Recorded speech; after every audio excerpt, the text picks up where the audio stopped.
The last person I expected at my doorstep at 2 a.m. was Vanessa Morgan, mascara streaming down her face, trembling in a torn designer dress with a fresh bruise forming beneath her right eye. This was my husband's mistress, the woman who had been sleeping with him for the past year, whose perfume still clung to his shirts, whose text messages I'd discovered 3 months ago but never confronted him about. Now standing before me, terrified and desperate, silently pleading for help. What she didn't know was that I'd been waiting for this moment. What my husband didn't know was that by sunrise, the empire he'd built on secrets and lies would crumble beneath his feet. I'd love to know which corner of the globe you're watching from. And if this story speaks to you, make sure to subscribe. Tomorrow's video is one you absolutely can't miss. My name is Eleanor Blackwood, 42 years old, Chief Financial Analyst at Meridian Consulting, and, for the last 17 years, wife to Dr. Nathan Blackwood, the celebrated neurologist whose revolutionary surgical techniques had made him both wealthy and revered throughout the medical community of Seattle. Our life looked perfect from the outside. The elegant Victorian home in Queen Anne Hill with its sweeping view of Puget Sound. The charity galas where Nathan was invariably asked to speak. The summer home on Orcas Island. The carefully cultivated image of the power couple who had it. All success, respect, and a seemingly unshakable partnership. What people didn't see were the late nights, the unexplained absences, the way his eyes never quite met mine anymore when he said, "I love you." The gradual emotional withdrawal that had turned our marriage into a carefully choreographed performance. "You better come inside," I told Vanessa, stepping back from the door, noting how she glanced nervously over her shoulder as if expecting Nathan to materialize from the darkness. Rain had begun to fall, casting halos around the streetlights and drumming steadily against the roof of our home. I led her through to the kitchen, not the living room with its carefully arranged family photos that created the illusion of happiness. The kitchen was neutral territory, clinical, practical, like the mindset I'd adopted over the past few months. "He doesn't know I'm here," Vanessa said, her voice barely above a whisper as she sank into a chair at the island countertop. "If he finds out," she trailed off, her manicured fingers tracing the edge of a bruise on her wrist that her bracelet couldn't quite hide. "Nathan isn't home," I replied, filling the electric kettle. "Hospital emergency. Won't be back until morning." I kept my voice steady, matter of fact. The same voice I used when presenting financial projections to clients who were facing uncomfortable truths about their businesses. Tea seemed inadequate for the situation, but it gave me something to do with my hands. Something normal to cling to in this surreal moment where my husband's mistress sat in my kitchen at 2 a.m., seeking refuge from the man we had both loved. "How long have you known?" Vanessa asked, watching me with red-rimmed eyes as I placed a steaming mug in front of her. "About the affair? 3 months? 2 weeks? 4 days?" I sat across from her, noting the flicker of surprise that crossed her face. "About who Nathan really is? I'm still figuring that out. But I think you're here to fill in some of those blanks. Grandfather clock in the hallway ticked loudly in the silence that followed, each second punctuating the strange limbo we found ourselves in. 2 women connected by the same man, now united by fear. "I thought he loved me," Vanessa finally said, her voice breaking. "He promised we would be together, that once his research was complete and the patent secured, he would leave you, start fresh." She looked up at me, her eyes swimming with tears. I was so stupid. I didn't contradict her. Nathan had always been persuasive. It was what made him an effective department head, a sought-after speaker, and a surgeon whose patients trusted him implicitly. That same charisma had once made me believe I was the luckiest woman alive when he chose me. "When did he start hitting you?" I asked, the directness of my question making her flinch. 2 months ago, after I questioned some irregularities I found in the research data." She took a shaky breath. "It was just once at first. He was immediately remorseful. Flowers, jewelry, promises it would never happen again. A bitter laugh escaped her. Classic, right? I should have known better. I'm a psychologist, for God's sake. That explained how they met. Nathan's groundbreaking work on neural pathways in trauma patients would have intersected with her field. The renowned neurologist and the brilliant psychologist, collaborating professionally before crossing into personal territory. What irregularities in the research? I pressed, feeling a cold certainty settling in my stomach. This was it, the missing piece I'd been searching for. Vanessa's eyes darted to the windows, checking that the curtains were drawn before she leaned forward. The patient outcomes. They're fabricated, Eleanor. At least some of them. Her voice dropped even lower. The miracle recovery that secured his federal grants? The data that's about to make Blackwood Neural Therapeutics worth billions once it goes public next month? It's built on manipulated results. The revelation should have shocked me. Instead, it was like having the final piece of a puzzle click into place. The unexplained finances I'd discovered while meticulously going through our accounts, the offshore transfers, the shell companies, the patients whose families had reached out to me with confused questions about consent forms they supposedly signed but had no memory of. How many people know? I asked. Just Dr. Patel. He's the research assistant who first noticed the discrepancies. And now me. Her hand trembled as she raised the mug to her lips. Nathan thinks he convinced us both to stay quiet, threatened our careers, our reputations. She set the mug down, some of the tea sloshing over the side. But tonight, when I told him I was pregnant, everything changed. The word hung in the air between us. Pregnant. An unexpected variable in an already complicated equation. He completely transformed, Vanessa continued, her hand unconsciously moving to her still flat abdomen. Cold, calculating, said a child would complicate everything, that I needed to take care of it immediately. When I refused, she gestured to her bruised face. This wasn't just a moment of anger, Eleanor. He was methodical. And afterward, I heard him on the phone, talking about eliminating the problem and making it look like an accident. The clinical detachment I'd been maintaining began to crack. This wasn't just about infidelity anymore. This wasn't even just about fraud. What Vanessa was describing was something far darker, a man capable of orchestrating violence to protect his secrets. Why come to me? I asked, though I already suspected the answer. Why not go to the police? With what evidence? My word against one of the most respected doctors in the country? The bruises? She shook her head. Nathan would say I'm an unstable ex-lover making false accusations, that I threatened to destroy his marriage and career when he tried to end things. She looked at me directly. But you're different. You're his wife. You have access. And from the way you're reacting to all this, I'm guessing you've already been putting the pieces together. I stood and walked to the window, looking out at the rain-slicked street. The neighborhood was quiet, houses dark except for the occasional porch light. Peaceful, unaware of the storm brewing inside these walls. 3 months ago, I began, I found texts on Nathan's phone. Not exactly original, I know. But what caught my attention wasn't the affair itself. It was what the discovery led me to notice. Suddenly, all the little inconsistencies I'd been ignoring for years came into focus. The unexplained absences that didn't align with hospital schedules. The financial discrepancies that went beyond what even a successful surgeon should be earning. I turned back to Vanessa. Did you know Nathan maintains a separate apartment downtown, under a different name? She shook her head, looking genuinely surprised. I followed him there 2 weeks ago.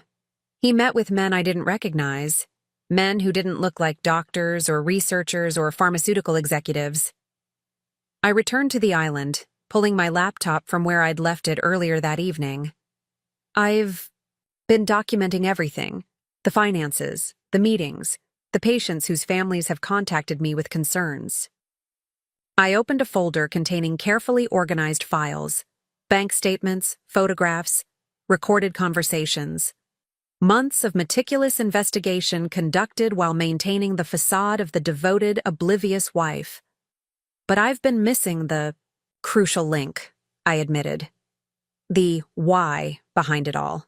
The falsified research explains everything. I looked up at her. Do you have proof? Vanessa reached into her purse and pulled out a USB drive. Dr. Patel gave me this before he resigned. Last week. It contains the original data sets compared with what was submitted for publication and to the grant committees. She placed it on the counter between us. Nathan doesn't know I have it. I picked up the drive, this small object that could destroy the career and reputation Nathan had built over decades, the evidence that could potentially send him to prison, the validation of every suspicion I'd been harboring. What do you need from me? I asked, though I already knew what had to be done. Protection. And help expose him before he can hurt anyone else. Vanessa's composure was returning now that she'd shared her burden. The professional psychologist emerging from beneath the frightened Mistress. There are patients with traumatic brain injuries in clinical trials right now, receiving treatments based on falsified data. People who think they're being helped when they might actually be at risk. A lot of love and effort went into bringing this story to life. If you're enjoying it, we'd be so grateful if you'd subscribe to our channel. Now, back to where we left off. The weight of her words settled over the kitchen. This wasn't just about Nathan's betrayal of our marriage vows, or even the academic fraud. There were vulnerable patients involved. Lives are at stake. You need to understand what we're up against, I said, closing my laptop. Nathan has connections everywhere. Hospital administration, the medical board, local politics, even law enforcement. I thought of Police Commissioner Davis, whose daughter's experimental treatment had been personally overseen by Nathan. If we're going to do this, we need to be strategic, thorough. We don't have much time, Vanessa countered. The company goes public in 4 weeks. Once that happens, there will be shareholders to protect, even more powerful interests involved. The grandfather clock chimed 3 times, marking the deepening of the night and the strange alliance forming in my kitchen. I need to show you something, I said, making a decision. I led Vanessa upstairs to my home office, the one room in the house that was exclusively mine, the space Nathan rarely entered.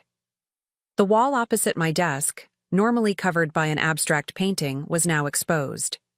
In its place was what could only be described as an investigation board.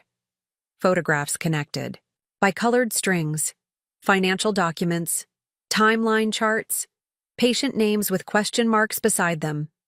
Vanessa stared at it, her eyes widening. How long have you been building this? Since I found the texts, I replied, crossing to my desk and unlocking the bottom drawer with a key I kept on a chain around my neck. But that was just the catalyst. I think, subconsciously, I've known something was wrong for much longer. I removed a thick file and handed it to her. These are copies of financial transfers dating back 3 years. Money moving through a series of shell companies, eventually landing in accounts in the Cayman Islands and Switzerland. Vanessa flipped through the pages, her professional demeanor now fully restored as she processed the information. This is methodical. Nathan always said you were brilliant with numbers, but this is something else entirely. I'm a financial analyst. Following money trails is what I do. I pointed to a section of the wall where patient names were clustered. What I couldn't figure out was the connection to these patients. They all received experimental treatments from Nathan, but their outcomes seemed random. Some improved dramatically, others showed no change, a few got worse. It wasn't random, Vanessa said, approaching the wall and studying the names. The miraculous recoveries, those are the ones whose data was manipulated, the ones used to secure additional funding and media attention. She pointed to a specific group. These patients here, the ones with asterisks by their names, they all have something else in common. What? They're all part of the clinical trial being funded by Helix Pharmaceuticals, the company that's planning to acquire Blackwood Neural Therapeutics once it goes public. Another piece of the puzzle falling into place. So the falsified data isn't just about academic recognition or grant money, I said slowly. It's about driving up the company's value before acquisition. Exactly. We're talking potential securities fraud on top of everything else. Vanessa sank into the chair opposite, my desk suddenly looking exhausted. Nathan always claimed the ends justified the means, that his work would eventually help people, even if corners had to be cut along the way. And you believed him, I said, not unkindly. I wanted to, she admitted. Just like I wanted to believe he loved me, that I was special, not just... She trailed off. Not just another woman he was using? I finished for her. Nathan has always been skilled at finding people's vulnerabilities, their pressure points. I gestured to the investigation board. Look at how many people are connected to this. Researchers, hospital administrators, even patients' families.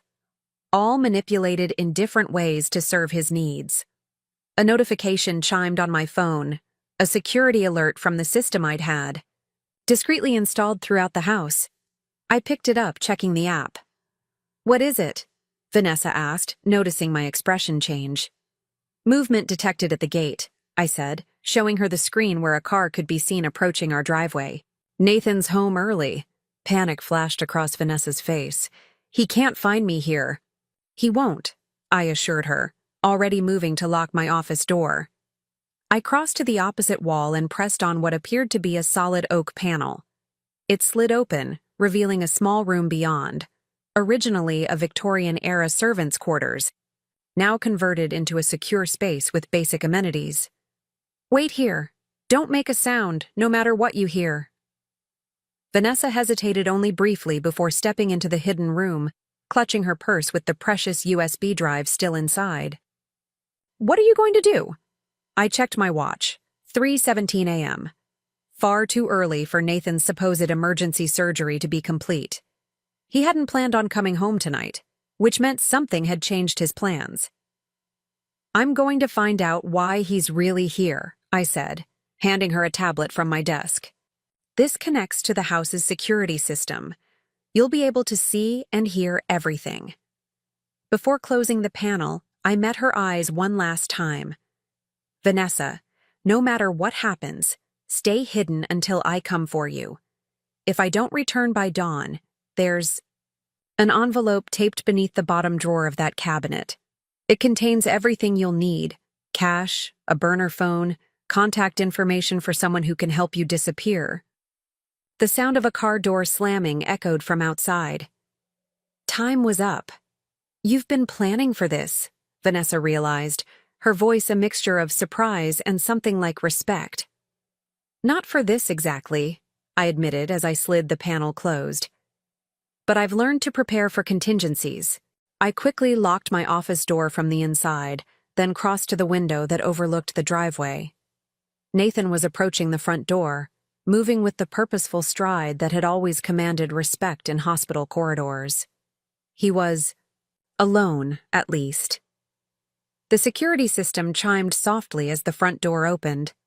I took a deep breath, schooling my features into the expression of a wife surprised by her husband's early return. The same mask I'd worn for months while conducting my private investigation. As I descended the stairs to greet him, I reminded myself that tonight was just the beginning. The real challenge would come with what we did next, how we used the evidence Vanessa had brought to dismantle Nathan's carefully constructed world without being destroyed in the process. Nathan? I called out, feigning sleepiness as I reached the bottom of the stairs. I thought you were at the hospital all night. Is everything okay? He turned toward me, and in the dim light of the foyer, I caught something in his expression I'd never seen before, a fleeting but unmistakable flash of calculation. Not the warm smile of a husband returning home, not even the distracted acknowledgement of recent months. This was something colder, more deliberate, and I realized with perfect clarity that whatever Nathan had done tonight, wherever he'd actually been, it had changed things irrevocably. The game we'd been playing, he believing he was the only one with secrets, me quietly gathering evidence, had entered a new and dangerous phase. "Hello, Eleanor," he said, his voice perfectly controlled as he set down his briefcase. "We need to talk." Nathan's presence filled our foyer as he shrugged off his coat, the fabric still damp from the rain. Even disheveled at this hour, he carried himself with the confidence of a man accustomed to commanding rooms, making life-or-death decisions, and never having his authority questioned. In the 17 years of our marriage, that confidence had been the foundation of his success, and the perfect cover for whatever was truly happening beneath the surface. "You're up late," he observed, his voice casual as he hung his coat in the closet with practiced precision. "Trouble sleeping?" I crossed my arms, maintaining the performance of a mildly concerned spouse. "I was just going over some reports for tomorrow's meeting. Lost track of time." The half-truth came easily. I had indeed been reviewing reports, though not the kind Meridian Consulting would care about. "What happened at the hospital? I thought you'd be in surgery until morning." Nathan moved past me toward the kitchen, his hand briefly touching my shoulder in a gesture that once would have felt intimate but now seemed mechanical. The patient wasn't stable enough. We had to postpone it. He paused at the entrance to the kitchen, surveying the room with a quick, clinical glance. "You made tea?" 2 mugs sat on the island countertop, mine and Vanessa's, the latter still half full and faintly stained with her lipstick. A rookie mistake. I'd been too distracted by the security alert to clear away the evidence of my visitor. "I couldn't sleep," I said smoothly, moving to collect the mugs. "First cup didn't do the trick, so I made another." Nathan's eyes followed my movements, and I could almost see the calculations happening behind them. Assessing, evaluating, looking for inconsistencies in my behavior. That gaze had intimidated board members, residents, and competing researchers. But I'd spent months preparing for this moment, studying him while being studied. "You seem tense," he noted, loosening his tie. "Everything all right at work?" "Fine. Just a stressful quarter." I rinsed the mugs, my back to him. "The Matthews account is proving more complicated than anticipated." There was no Matthews account. It was a test, one of many small fabrications I'd introduced in recent months, to assess how closely Nathan was monitoring my professional life. His lack of reaction confirmed he wasn't. "I need a drink," he announced, moving toward the liquor cabinet in the adjoining dining room. "Join me?" It wasn't really a question. Nathan poured 2 fingers of his preferred scotch, the 18-year Macallan, reserved for what he deemed significant occasions. Whatever had brought him home tonight warranted celebration in his mind. Accepted the glass he offered, taking the smallest possible sip. "What did you want to talk about?" Nathan settled into his usual chair at the head of our dining table, swirling the amber liquid in his glass. "I've been giving considerable thought to our future, Eleanor." The statement hung in the air between us, loaded with possible meanings. From upstairs, I knew Vanessa would be watching this exchange on the tablet, possibly interpreting his words as confirmation of his plans to leave me for her, at least before tonight's events had changed the equation. "Our future," I echoed, keeping my expression neutral. "That sounds serious." "It is." He took a deliberate sip of his scotch. "The company goes public in 4 weeks. The valuation projections are exceeding even our most optimistic models. Once the Helix acquisition is complete, our lives will change dramatically." I nodded slowly, as if this were the first time I was hearing details about Blackwood Neural Therapeutics' financial prospects. "How dramatically?" "We're looking at a personal payout of approximately $47 million. The number slid off his tongue with practiced casualness, but his eyes tracked my reaction carefully. "After taxes, of course. If I hadn't already discovered the offshore accounts, this figure might have shocked me. Instead, I calibrated my response to show appropriate surprise without overplaying it. "That's substantial. More than you initially projected. Recent developments have accelerated our timeline and increased investor confidence." Nathan leaned forward slightly.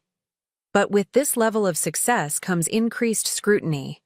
The SEC, medical ethics boards, competitors looking for weaknesses, they'll all be watching closely. I recognized the warning beneath his words. Nathan wasn't just telling me about a windfall. He was preparing me for something else. Something that required my cooperation, or at least my silence. I understand, I said carefully.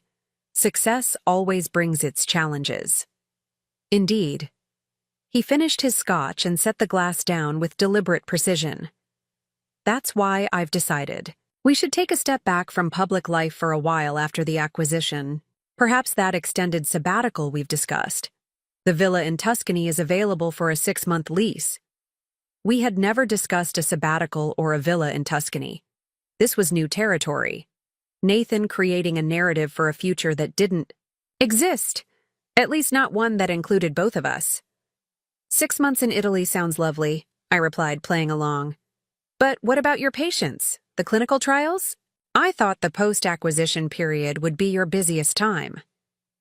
A flicker of something, annoyance, concern, crossed his features before the controlled mask returned.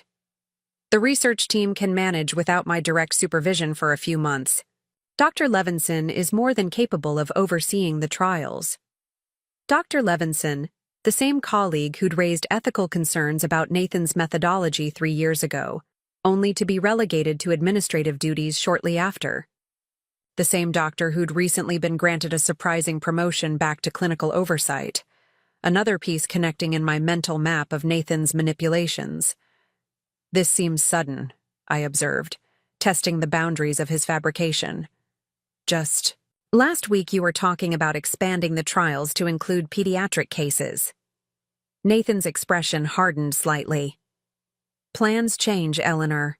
The opportunity arose, and I made an executive decision. He stood, moving to refill his glass. The point is, we need to prepare for a transition, starting immediately. Immediately? I've already instructed our accountant to begin liquidating certain assets. The Orcas Island property, your mother's art collection, the investment portfolio you inherited from your father. He spoke without looking at me, as if these were minor details not worthy of eye contact. We'll need liquid capital for the transition. My pulse quickened. The assets he'd mentioned were exclusively mine, properties and investments I'd inherited. Or purchased with my own money, kept deliberately separate from our joint finances. Assets I'd secretly secured months ago when I first became suspicious. Nathan, I said, tempering my voice to show confusion rather than alarm. Those are my personal holdings. Why would we need to liquidate them? Especially with such a significant payout coming from the company. He turned, studying me with that clinical detachment I'd grown to recognize as dangerous. Because, Eleanor, these next few weeks require absolute financial flexibility. The accounts we've established need to be funded immediately. What accounts? I asked, though I knew exactly which offshore structures he was referring to. Nathan's smile didn't reach his eyes. Don't worry about the details. Thompson will handle everything. You'll just need to sign the authorization forms I've left in my briefcase. Thompson, the financial advisor Nathan had introduced last year, whose credentials I'd later discovered were fabricated. The man who'd been instrumental in setting up the labyrinthine network of shell companies I'd spent months mapping. I took another small sip of scotch, using the moment to organize my thoughts. Nathan was accelerating whatever endgame he'd been planning. The question was why and how it connected to what had happened with Vanessa earlier tonight. I'd like to understand the strategy better before signing anything, I said, careful to frame it as interest rather than resistance. After all, if we're talking about my inheritance, I should at least know where it's going. A shadow passed over Nathan's features, brief but unmistakable irritation at being questioned. It's quite technical, Eleanor. The regulatory framework around biotech IPOs requires certain protective measures. He waved his hand dismissively. Thompson can explain the details if you're genuinely interested, but it's hardly worth your concern at this hour. There it was, the subtle dismissal, the implication that financial matters were beyond my comprehension. For years, this tactic had worked, allowing him to manage our finances with minimal oversight. It was only after discovering the affair that I'd begun examining our accounts with the same analytical precision I applied to my clients' portfolios. "Actually," I said, setting down my barely touched scotch, "I've been doing some reading on biotech valuations recently. Fascinating field. The metrics used to assess pre-revenue companies are quite different from traditional market sectors." I watched his expression carefully. "Did you know that data integrity represents nearly 40% of valuation weight in pharmaceutical acquisitions? That's substantially higher than any other industry." Nathan's hand tightened fractionally around his glass. "I wasn't aware you'd developed such an interest in my field." "Not your medical field," I corrected gently. "The financial aspects. After all, it's what I do for a living. Analyze financial structures, identify patterns, follow money trails." The grandfather clock in the hallway chimed the half-hour, its resonant tones filling the silence that had settled between us. From somewhere upstairs, I imagined Vanessa watching this exchange with growing tension, perhaps understanding for the first time the dangerous game being played in this house. Nathan set his glass down and leaned forward, his demeanor shifting, subtly. The dismissive husband disappeared, replaced by the calculating personality I'd glimpsed in the foyer. "Eleanor, I need to know something, and I need you to be completely honest with me." His voice had dropped to a lower register. "Has anyone contacted you recently? About me, about the company, about our finances?" My mind raced through possible responses, calculating risks and advantages. Did he somehow know about Vanessa's visit? Or was he referring to someone else? Perhaps Dr. Patel or one of the patient's families who had reached out to me. "That's an odd question," I deflected, buying time. "What kind of contact are you referring to?" "Colleagues, journalists, regulatory officials." His eyes never left mine. Anyone asking questions they shouldn't be asking. I thought of the business card in my desk drawer upstairs, given to me by Special Agent Harrington of the FBI's Financial Crimes Division 3 weeks ago during what had appeared to be a chance encounter at a coffee shop. "I think I'd remember being approached by federal agents, Nathan." His eyes narrowed at my specific mention of federal authorities, a calculated risk on my part, testing his reaction. "I didn't mention federal agents, Eleanor. You said regulatory? Officials. In biotech, that typically means the FDA or SEC." I shrugged lightly. "I'm just being precise." Nathan studied me for a long moment before his expression relaxed into something approximating warmth. "Of course, your attention to detail is one of your many strengths." He stood, seemingly satisfied with whatever assessment he'd made of my loyalty. "It's late. We should continue this conversation tomorrow when we're both fresh. The authorization forms can wait until morning." The sudden de-escalation caught me off guard. Nathan was retreating, postponing whatever he'd come home to accomplish. Why? As he moved past me toward the stairs, he paused, his hand coming to rest on my shoulder. "I know I've been distracted lately, absent, both physically and emotionally." His thumb traced a small circle at the base of my neck, a gesture of intimacy that now felt alien and calculating. "Once this acquisition is complete, things will be different. Better. I promise." I forced myself to reach up and cover his hand with mine, completing the performance of a wife who still believed in her husband's promises. "I'd like that." Nathan smiled, and for a moment, I caught a glimpse of the man I'd married. Or perhaps just the mask he'd worn so successfully for so many years. "Get some sleep. Tomorrow's an important day." "Important how?" I asked, the question slipping out before I could stop it. "You'll see," he replied cryptically, already moving toward the stairs. "Everything's about to change, Eleanor, for the better." I remained seated as he ascended to the second floor, listening to the familiar creaks of the staircase, the sound of our bedroom door opening and closing. Only then did I release the breath I'd been holding, my hands trembling slightly as the adrenaline of the encounter began to subside. Whatever game Nathan was playing had rules I didn't fully understand yet. The sudden rush to liquidate my assets, the mention of protective measures for the IPO, the veiled inquiries about outside contact, all pointed to a man preparing for some dramatic action. And given what Vanessa had shared about his reaction to her pregnancy, I couldn't afford to underestimate how dangerous that action might be. I waited 15 minutes, watching the security camera feed on my phone to confirm that Nathan had settled into our bedroom. Then I quietly made my way upstairs, avoiding the steps that creaked, moving through the darkened house with practiced stealth. Instead of turning toward the master suite, I continued to my office, unlocking the door with keys I kept in a hidden pocket of my robe. Inside, the investigation board seemed to glow faintly in the darkness, illuminated only by the city lights filtering through the windows. I slid open the hidden panel, finding Vanessa sitting exactly where I'd left her, the tablet clutched in her hands, her face pale in its blue glow.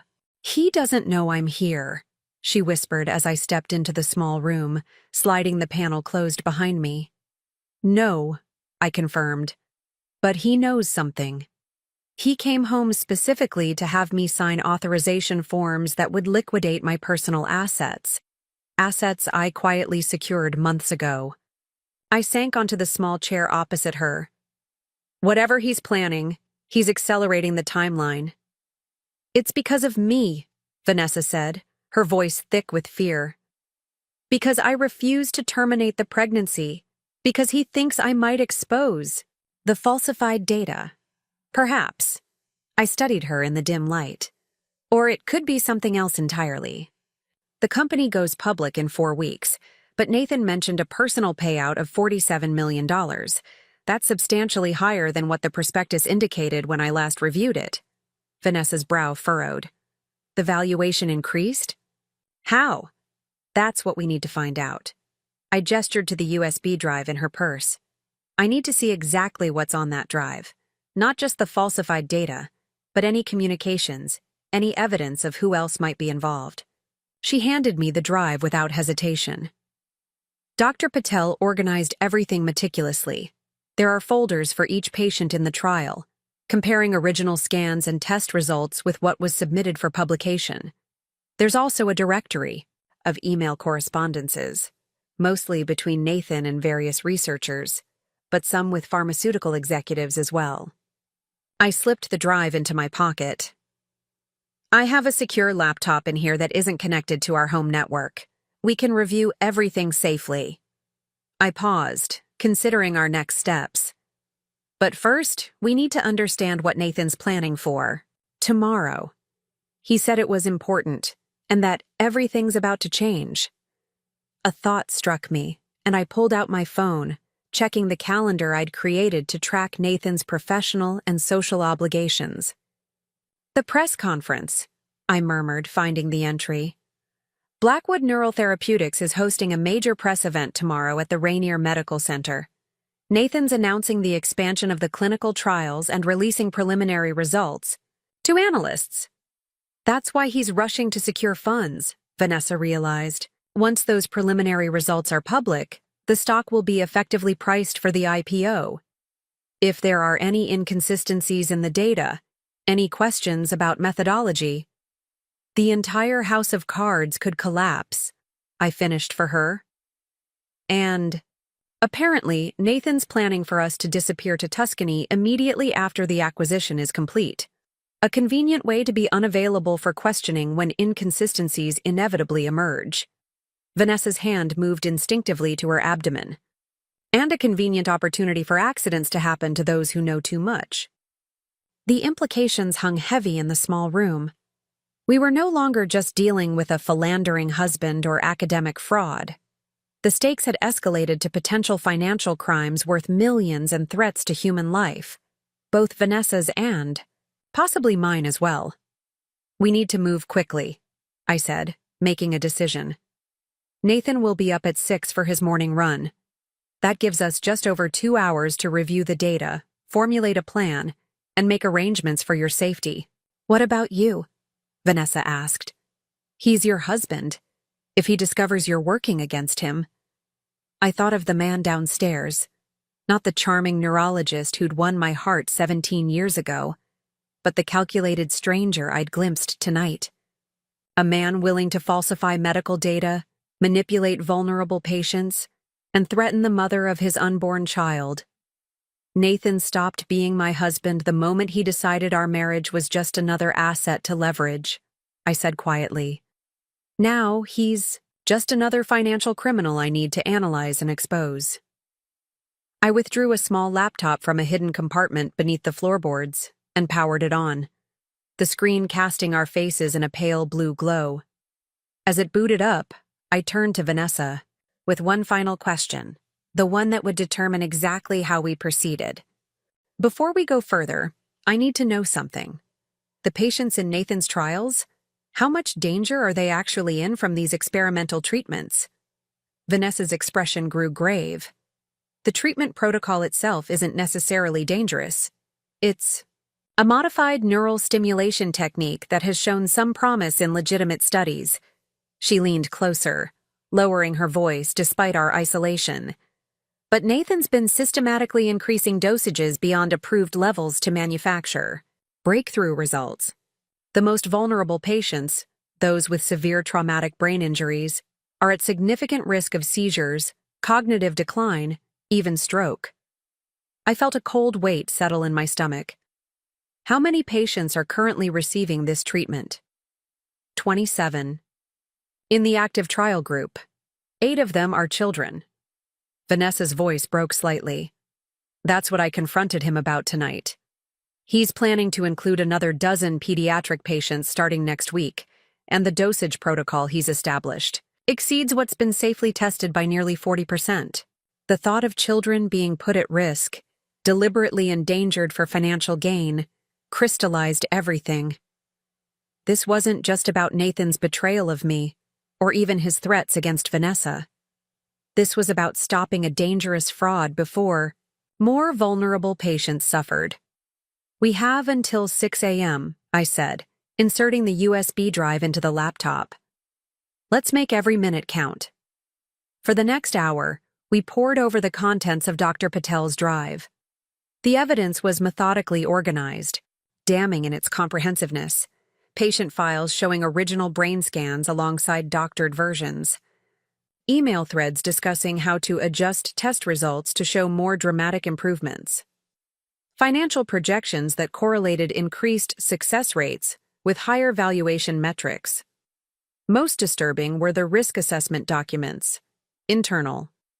Analyses that clearly identified the dangers of the elevated treatment protocols, but dismissed them as acceptable collateral considerations given the transformative market potential. This goes beyond Nathan, I said, scrolling through a particularly incriminating email chain. Dr. Levinson, the hospital's ethics committee chair, the chief administrator, they're all implicated to varying degrees. Vanessa nodded grimly. Blackwood, Neural Therapeutics has promised significant endowments to the neurology department and a new pediatric wing. A lot of people are invested in its success, regardless of the methods. I found myself mentally categorizing the evidence, organizing it into the investigative framework I used for complex financial fraud cases. We need to focus on 3 distinct avenues: patient safety, academic fraud, and securities violations. The SEC would be interested in the securities angle, Vanessa observed, especially with the IPO imminent, and the FDA would be concerned. About patient safety and clinical trial violations, I added, thinking aloud. But both agencies move slowly. By the time they build a case, those children could already be receiving dangerous treatments. I pulled out my phone, staring at it thoughtfully. The business card from Special Agent Harrington was upstairs in my desk, but I'd memorized the number weeks ago, just in case. The question was whether to make that call now, with Nathan just down the hall, or wait until we could ensure Vanessa's safety. There's something else you should see, Vanessa said softly, navigating to a folder I hadn't yet examined. She opened a file labeled Contingencies and turned the screen toward me. It contained what could only be described as an exit strategy: detailed plans for transferring funds through untraceable channels, documentation for multiple identities, property holdings in countries without extradition treaties, and most chillingly, a section titled Liability Elimination that included medical protocols disguised as treatments but designed to induce fatal complications in compromised subjects. Next to this section was a list of names. Dr. Patel was at the top, marked with a red X. Vanessa's name appeared third on the list. Mine was second. He was never planning to take either of us to Tuscany, I said, my voice sounding distant even, to my own ears.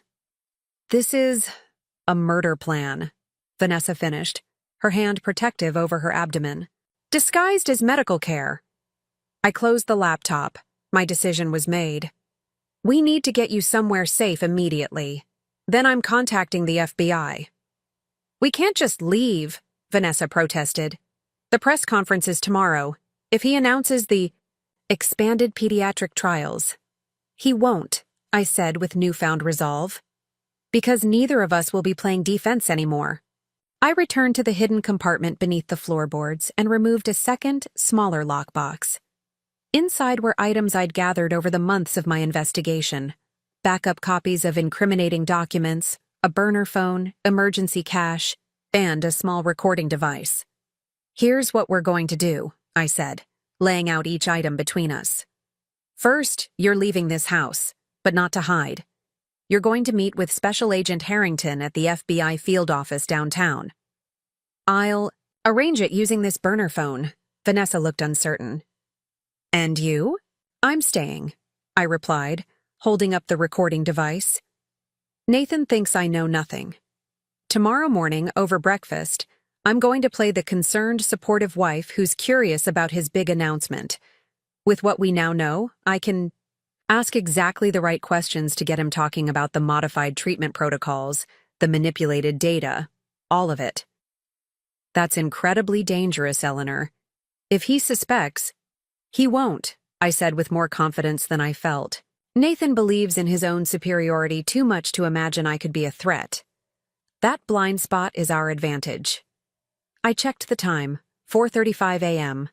Still dark outside, but dawn would break soon. Nathan's morning run would begin precisely at 6 a.m. His dedication to routine was something I was counting on. Once you're safely with the FBI, sharing everything from the USB drive, I'll get Nathan's recorded confession. Between the documentation and his own words, they'll have enough to stop the press conference and protect those children. I began gathering what Vanessa would need for her journey. The timing has to be perfect. Nathan can't suspect you've been here. And he can't know I'm working with federal authorities until it's too late for him to activate his contingency plans. Vanessa watched me work, her psychologist's gaze assessing not just my plan, but my psychological state. You've been preparing for something like this for months, haven't you? I paused, considering her question. Had I known on some level that this moment would come? That the man I married was capable of not just infidelity but calculated harm? I think I've been preparing ever since I found those text messages, I admitted. Not consciously, not with a specific outcome in mind. But something fundamental changed that day. Not just in how I saw Nathan, but in how I saw myself. No longer just his wife, but someone with the skills and determination to uncover the truth, whatever it might be. Vanessa nodded, understanding, in her eyes. The moment you stopped being a participant in his narrative and started writing your own. Exactly. I handed her a small bag containing cash, a prepaid phone, and a set of keys. The service entrance is downstairs, past the laundry room. It leads to an alley that connects to Ravenna Boulevard. My car, not the one Nathan knows about, but a Honda I purchased through a shell company of my own, is parked 2 blocks east, outside the 24-hour pharmacy. The keys are in this envelope, along with the address of the FBI field office. You have a shell company? Vanessa asked, surprised. Grim smile crossed my face. Nathan isn't the only one who knows how to create alternative financial structures. The difference is, mine was established to protect assets, not hide crimes. I checked the security feed on my phone one last time. Nathan remained in our bedroom, the door closed. Wait here while I make sure the path is clear. Moving silently through the darkened house, I confirmed that all was quiet, then returned to guide Vanessa down the back stairs. At the service entrance, I handed her a rain jacket with a hood, both protection from the persistent Seattle drizzle and a way to obscure her face from any surveillance cameras Nathan might have placed outside my knowledge. "Call Agent Harrington as soon as you're in the car," I instructed, writing the number on a slip of paper. "Tell him everything, the data falsification, the patient risks, the IPO fraud, and especially the contingency plans. Make it clear this is time-sensitive." Vanessa took the paper, her hand trembling slightly. What if Nathan wakes up before his alarm? What if he discovers I've been here? "He won't," I assured her. "But if anything seems wrong, if I don't contact you by noon today with the confirmation phrase, 'accounting review complete,' assume the worst and tell Agent Harrington to move immediately with or without my recorded evidence." She nodded, tucking the paper into her pocket. Then, to my surprise, she embraced me briefly. "Thank you," she whispered, "for believing me, for helping me, for being nothing like what he described."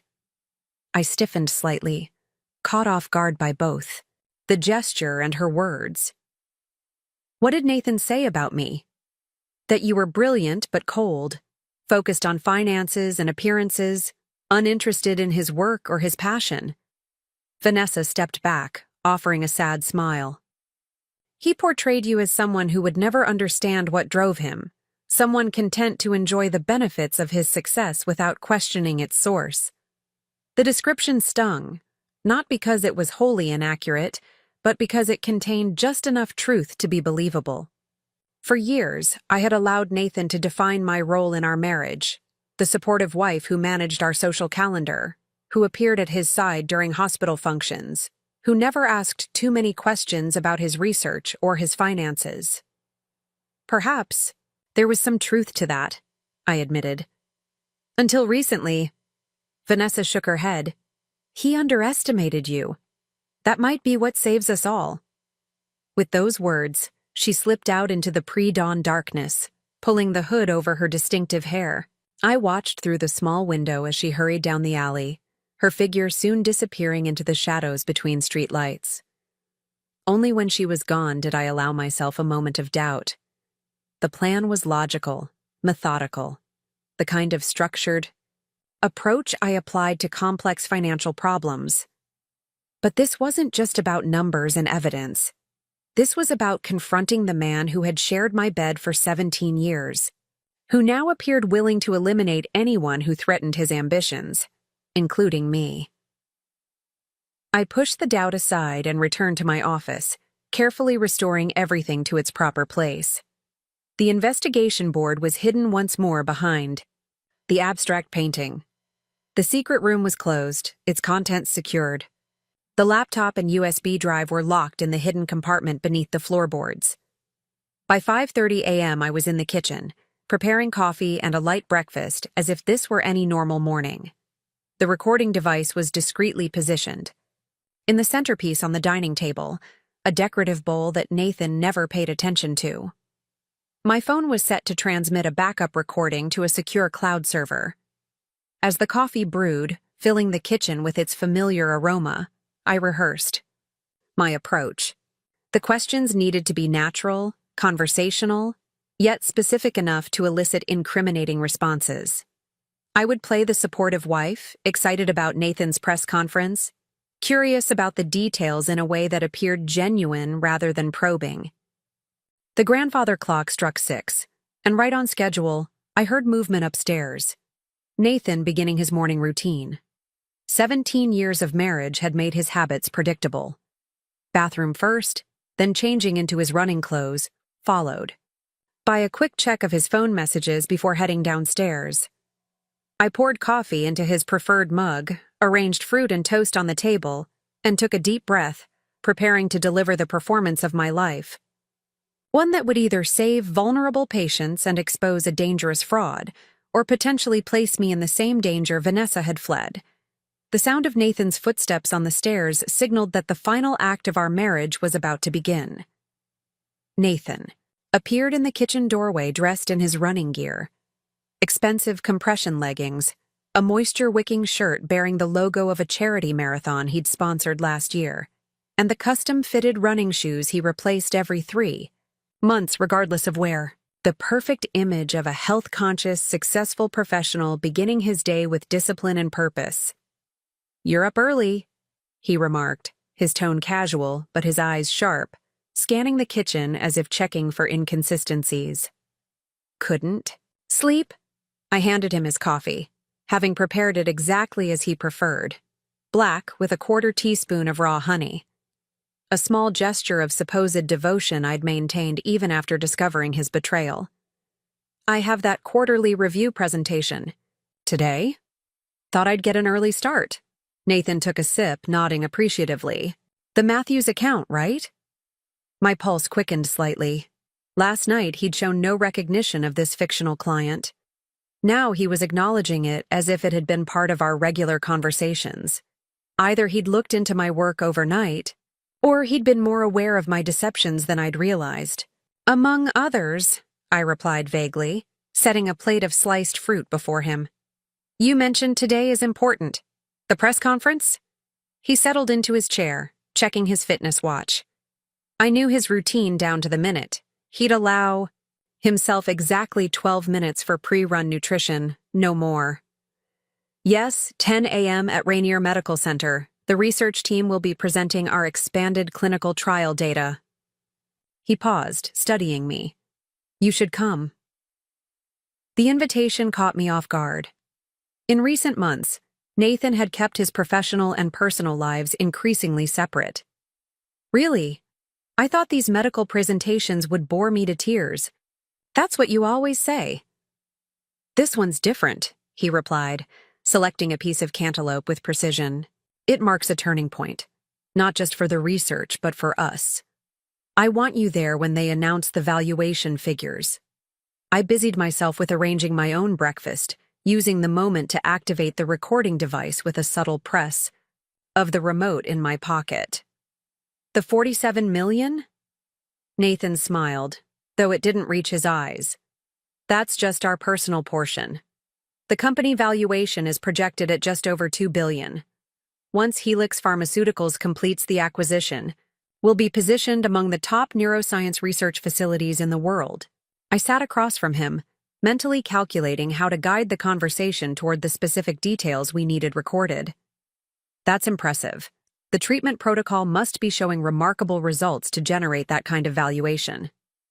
"Unprecedented," Nathan confirmed, his professional pride evident. "Neural regeneration rates exceeding 60% in severe trauma cases. Recovery of motor functions in patients previously deemed permanently impaired." He glanced at his watch. 9 minutes, remaining in his allocated breakfast time.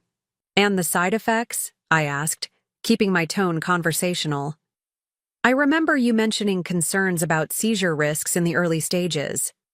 A flicker of suspicion crossed his features before disappearing beneath the smooth veneer of confidence.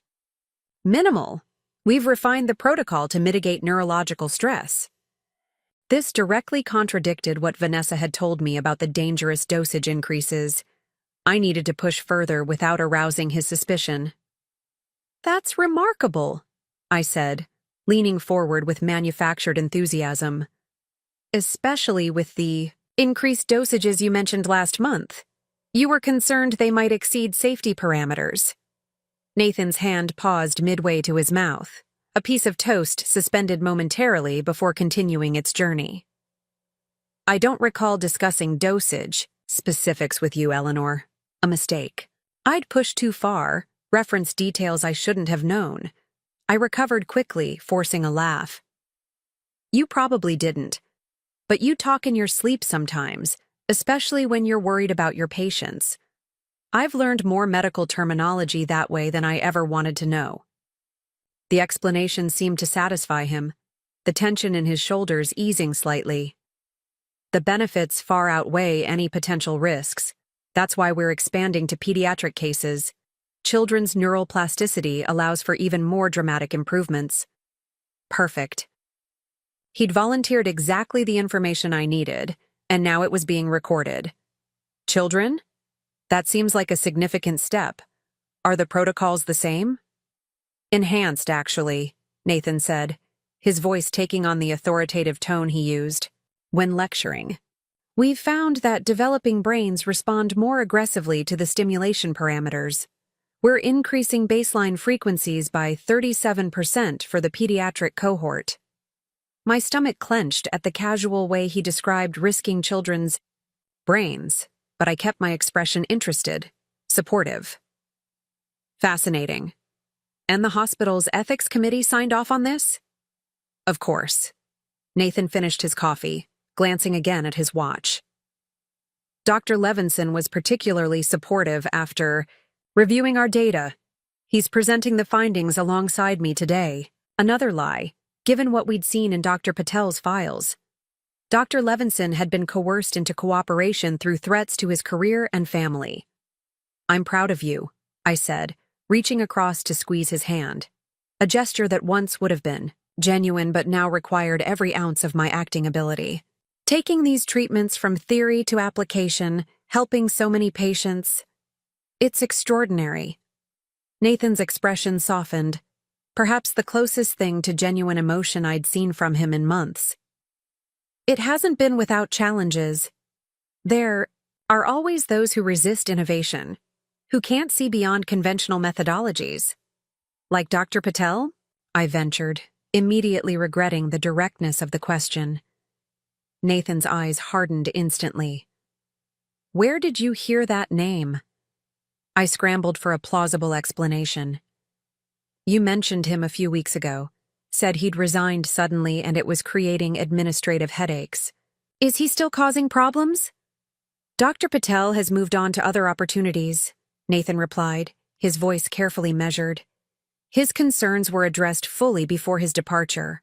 Another recorded lie. According to Vanessa, Dr. Patel had been forced out after discovering the data manipulation, threatened with professional ruin if he spoke out. Nathan stood abruptly, checking his fitness watch one final time. I need to get my run in before the press conference preparations begin. He hesitated, then added, Those authorization forms for the asset transfers are in my briefcase.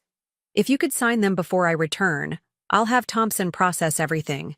Immediately, I nodded agreeably. Of course, whatever you need. And Eleanor, he added, his tone shifting subtly, I'd appreciate it if you kept our financial arrangements private. No discussions with your colleagues or friends. The regulatory environment around IPOs is sensitive. Naturally, I replied, maintaining my supportive facade. I understand the need for discretion. Nathan studied my face for a moment longer, as if searching for any signs of deception. Whatever he saw, or didn't see, seemed to satisfy him. Good. I'll be back in an hour. Car will be here at 9:30 to take us to Rainier. With that, he left through the kitchen door that led to our back garden, his expensive running shoes crunching on the gravel path. I remained seated, listening to the sound fade into the distance, only then allowing my carefully constructed expression to collapse. The recording device had captured everything. Nathan's confirmation of the modified treatment protocols, the dangerous pediatric dosage increases, the implied coercion of Dr. Levinson, and the dismissal of Dr. Patel's concerns. Combined with the documentation on the USB drive, it should be enough for the FBI to take immediate action. But I couldn't contact Vanessa or Agent Harrington yet. I needed to find those authorization forms Nathan wanted me to sign. Whatever financial maneuvers he was planning might provide additional evidence of his intent to flee after the IPO. I made my way to the foyer where Nathan had left his briefcase the night before. The sleek leather case was locked, of course. Nathan was nothing if not methodical about security. But after months of quiet investigation, I'd long since acquired the necessary skills for such obstacles. From behind a small decorative panel, in the hallway, I retrieved a duplicate key I'd had made after carefully making an impression of the original months ago. The lock clicked open with a satisfying precision that matched the methodical approach I'd taken to dismantling Nathan's secrets. Inside the briefcase, I found precisely what I'd expected: a folder containing authorization forms for the liquidation of my personal assets, transfer documents for offshore accounts, and, most damning of all, application paperwork for new identities. Nathan had been planning our disappearance with meticulous attention to detail. What I hadn't expected was the small, unlabeled pill bottle tucked into an interior pocket. I carefully extracted it, examining the unmarked capsules inside. My background wasn't medical, but after months of investigating Nathan's research, I'd developed enough knowledge to recognize that these weren't standard pharmaceuticals. These were likely part of the liability elimination protocol referenced in Dr. Patel's files. A chill ran through me as I realized these might have been intended for me, perhaps to be administered during our supposed Italian sabbatical, creating a tragic medical emergency far from questioning eyes. I photographed the bottle and its contents with my phone, then returned it exactly as I'd found it. Next, I examined the authorization forms more carefully. The financial structures Nathan had created were impressive in their complexity. Multiple shell companies nested within each other, transfers routed through increasingly obscure banking jurisdictions, ultimate destinations in non-extradition countries. Had I not been trained in forensic accounting, I might never have understood the true purpose of these arrangements. I photographed each document, then carefully repacked the briefcase exactly as I'd found it, locking it with the duplicate key. Nathan's run would take him on a precise 5-mile route through the neighborhood and nearby park. I had approximately 40 more minutes before his return. Moving quickly but methodically, I returned to my office and retrieved the burner phone from its hiding place. It was time to contact Agent Harrington, but first, I needed to check if Vanessa had reached the FBI safely. I dialed the number I'd given her, and she answered on the first ring. "Eleanor? Is everything all right?" "Fine so far," I assured her, keeping my voice low despite knowing Nathan was still on his run. "Did you make contact with Harrington?" "Yes," she confirmed, her voice steadier than it had been hours earlier. "I'm at the field office now. They're reviewing the files from the USB drive and building a case. But, Eleanor, there's something you should know." "Nathan had pills," I interrupted, a sense of urgency growing. "Hidden in his briefcase, unlabeled, non-standard. I think they might be part of the contingency plan we saw in the files." Silence on the other end, then. "The FBI pharmacologist needs to see them. Can you—" "I've photographed everything and documented the financial transfers as well," I said. "But there's more." I recorded Nathan discussing the pediatric trial expansion this morning. He explicitly confirmed increased dosages that exceed safety parameters by nearly 40%. "That's exactly what Agent Harrington needed," Vanessa replied, relief evident in her voice. "They're preparing to move, but they need direct evidence of Nathan's knowledge and intent. With the recording, I'll send everything now," I said, already connecting the burner phone to the cloud server where the recording had been automatically uploaded. "But you were about to tell me something. What else should I know?" Vanessa hesitated, and in that pause, I sensed something ominous. The FBI analyzed the patient records from Dr. Patel's files. 3 patients who showed negative reactions to the treatment protocol died within weeks of being removed from the official trial. The causes of death were listed as complications from their original injuries, but the timing and symptoms align perfectly with what would happen if they received continued treatment at the elevated dosages. The implication landed like a physical blow. "You're saying Nathan deliberately—" "We can't prove intent yet," Vanessa said quickly. "But Agent Harrington believes there's enough circumstantial evidence to suggest that patients who might have exposed problems with the treatment were eliminated to protect the research findings." My mind raced through the implications. If Nathan had already moved from fraud to murder to protect his research, how much more dangerous would he be when confronted with exposure on the verge of his greatest triumph? The press conference, I said suddenly. It's not just about announcing expanded trials. It's about creating a public narrative so compelling that any subsequent questions or concerns would seem like sour grapes from competitors or research rivals. Exactly, Vanessa confirmed. Which is why Agent Harrington wants you to leave the house now. They don't want you there when they confront Nathan. I glanced at my watch. Nathan would return from his run in 25 minutes. The FBI would need time to assemble a team and secure warrants based on the new evidence. If I left now, he might become suspicious, especially if he returned to find me gone after our breakfast conversation. I can't leave yet, I decided. It would alert him that something's wrong, but I won't be at the press conference. Tell Agent Harrington I'll sign the authorization forms as Nathan requested, then claim a work emergency that prevents me from attending. I'll meet the FBI team at Meridian Consulting instead. Eleanor, it's too dangerous, Vanessa protested.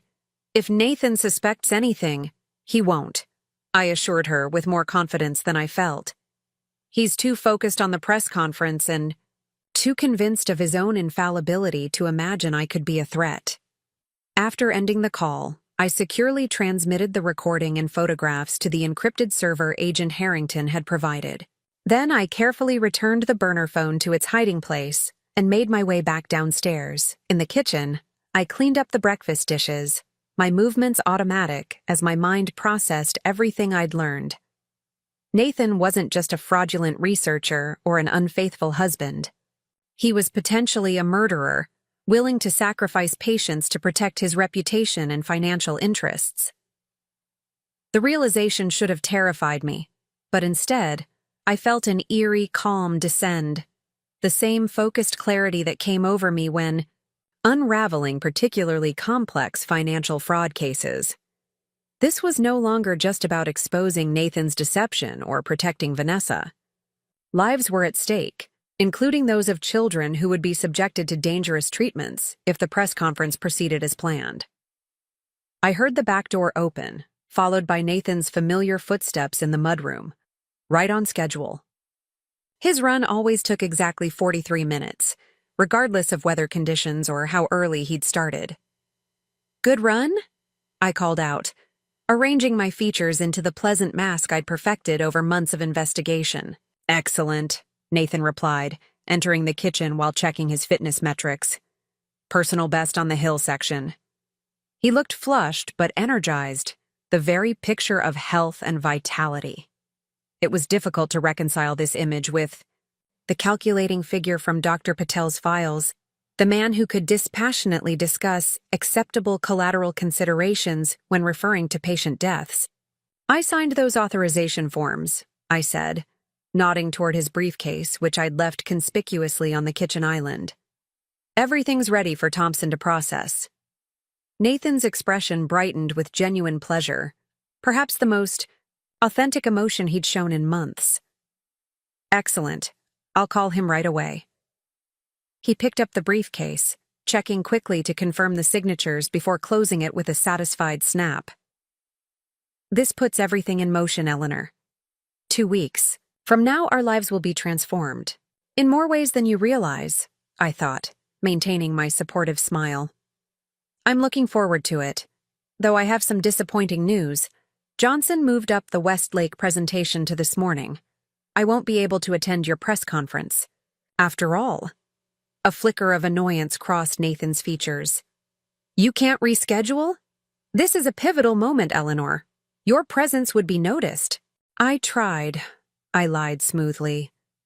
But it's the final discussion before they commit to the merger. Meridian can't afford to lose this account.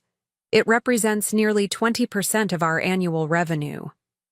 Nathan considered this, and I could almost see him weighing the professional credibility my absence might cost him against the financial benefit of my continued success at Meridian. Predictably, the financial consideration won out. I understand, he said finally. Business obligations come first. Perhaps you can join us for the celebration dinner tonight. I've reserved the private room at Canlis, the exclusive restaurant overlooking Lake Union, where we'd celebrated our engagement 17 years earlier. The symmetry might have seemed romantic had I not known the truth of what Nathan was celebrating. Not our partnership, but the culmination of his fraudulent research and the imminent escape he was planning. I wouldn't miss it, I assured him, already knowing neither of us would be dining there tonight. Nathan nodded, satisfied, then glanced at his watch. I need to shower and prepare my remarks. The car will be here in 45 minutes. As he turned to leave, an impulse seized me, perhaps a need for one final truth between us before everything collapsed. Nathan, I called after him, are you happy? With your work? With us? With everything? He paused, seeming genuinely surprised by the question. For a moment, I thought I glimpsed something authentic beneath the calculated exterior, a flash of the man I'd fallen in love with years ago. Happy? He repeated, as if testing the concept. I'm fulfilled, Eleanor. My research is changing lives. Our partnership has provided the stability needed for my work to flourish. He smiled, though it didn't quite reach his eyes. Happiness is a nebulous concept. Achievement, recognition, impact. These are more concrete measures of a life well lived. With that clinical assessment of our marriage and his worldview, he disappeared upstairs, leaving me alone in the kitchen. His answer confirmed what I'd suspected for months. Nathan didn't view our relationship as a partnership between equals or even as an emotional connection. It was a strategic alliance, a foundation for his ambitions, nothing more. I waited until I heard the shower running before retrieving my phone and sending a text to Agent Harrington's secure number. Evidence transmitted. Subject proceeding to press conference at 10 a.m. Will not be accompanying him. Meeting point confirmed at Meridian Consulting 9:15 a.m. The response came seconds later. Received. Team mobilizing. Do not engage further. Proceed directly to the meeting point. I gathered my belongings, laptop, purse, the external hard drive containing backup copies of all evidence. As I prepared to leave the house for what might be the last time, I found myself in the living room, staring at the carefully curated photographs that lined the mantelpiece. Nathan and me at medical charity galas, on vacations, at his hospital award ceremonies. The visual narrative of a successful marriage, a perfect partnership. All of it was constructed, carefully staged, a fiction as deliberate as the research, data Nathan had falsified. I selected one photo, taken on our 10th anniversary, Nathan's arm around my waist, both of us smiling at the camera during a sunset dinner in Santorini. I remembered that moment clearly. The photographer had just cracked a joke and our laughter had been genuine, one authentic moment captured among the carefully managed performances. I placed the photo back on the mantel, turned, and walked out the front door without looking back. The woman who had entered that house 17 years ago as Nathan's adoring wife no longer existed. In her place was someone new, someone who had developed the strength and determination to dismantle the beautiful lie her life had become. As I drove away from the elegant Victorian on Queen Anne Hill, I glanced in the rearview mirror one last time. Nathan would be emerging from the shower now, preparing for what he believed would be his moment of triumph. Instead, it would mark the beginning of his downfall. My phone buzzed with a text from Vanessa. Safe at FBI office. Agent team en route to press conference location. Be careful, Eleanor. I typed a quick response. Heading to Meridian now. We'll contact you when secure. Then, on impulse, I added, whatever happens next, thank you for knocking on my door last night. Because despite everything, the betrayal, the danger, the collapse of my marriage, I felt strangely liberated. The truth, however painful, had set something free within me. And it had all begun with the unlikely appearance of my husband's mistress, on my doorstep, desperately seeking help. The Meridian Consulting offices occupied the 32nd floor of a gleaming downtown Seattle high-rise, offering panoramic views of Elliott Bay and the Olympic Mountains beyond. On any other morning, I might have paused to appreciate the vista as I walked past the floor-to-ceiling windows. Today, I barely registered the scenery as I made my way to the executive conference room where Agent Harrington waited. My assistant's surprised expression as I passed her desk reminded me that I'd originally cleared my calendar for Nathan's press conference. "Mrs. Blackwood, I thought you were taking the morning off," she said, already reaching for her tablet to rearrange my schedule. "Change of plans, Melissa," I replied, not breaking stride. "I'll be in the Puget Sound conference room for the next few hours. No interruptions unless it's an absolute emergency." "Of course," she nodded, professional as always despite her evident curiosity. "Should I order lunch?" "That won't be necessary," I said, already turning the corner toward the conference room. The normalcy of the exchange, discussing lunch while my world collapsed around me, struck me as almost absurdly surreal. Agent Christine Harrington rose as I entered the conference room, extending her hand with the same calm professionalism she'd displayed during our chance encounter at the coffee shop 3 weeks earlier. In her mid-40s with prematurely silver hair pulled back in a neat bun, she had the focused intensity of someone who'd spent decades investigating complex financial crimes. "Mrs. Blackwood," she greeted me, her voice low and measured. "Thank you for coming in. We've established a secure communications hub here with your cooperation." I shook her hand, noting the presence of 3 other agents stationed around the room, each focused on laptop screens displaying various data streams. One showed a live feed of the Rainier Medical Center's main auditorium, where preparations for Nathan's press conference were clearly underway. "Dr. Morgan is secure at our field office," Harrington continued, referring to Vanessa by her professional title. "She's been extremely helpful in contextualizing the medical aspects of the evidence. Our team is in position at Rainier, prepared to intercept Dr. Blackwood before the press conference begins." I set my laptop and external drive on the conference table. "I have additional documentation that wasn't included in this morning's transmission. Financial records tracking fund movements through the Shell Company network, communications between Nathan and Thompson regarding the asset liquidation, and something you should find particularly interesting, evidence of property purchases in Malaysia, Argentina, and Montenegro, all countries without extradition treaties with the United States," Harrington finished for me, a grim smile of professional appreciation crossing her features. "You've been thorough, Mrs. Blackwood." "Call me Eleanor," I said, powering up my laptop. "And thoroughness is essentially my job description." Agent Harrington nodded toward one of her colleagues, who approached to collect my devices for evidence processing. "You understand we'll need to take official statements from you regarding all of this material. The charges we're building against your husband include securities fraud, wire fraud, medical ethics violations, and potentially manslaughter or second-degree murder." Despite having spent months uncovering Nathan's crimes, hearing them laid out, in stark legal terms, sent a chill through me. "I understand. I'm prepared to testify to everything I've discovered." Harrington studied me for a moment, her experienced eyes assessing not just my words but my psychological state. "This can't be easy for you. 17 years of marriage is a significant investment." A humorless laugh escaped me before I could suppress it. "An interesting choice of words, Agent Harrington. Investment. That's essentially how Nathan viewed our marriage.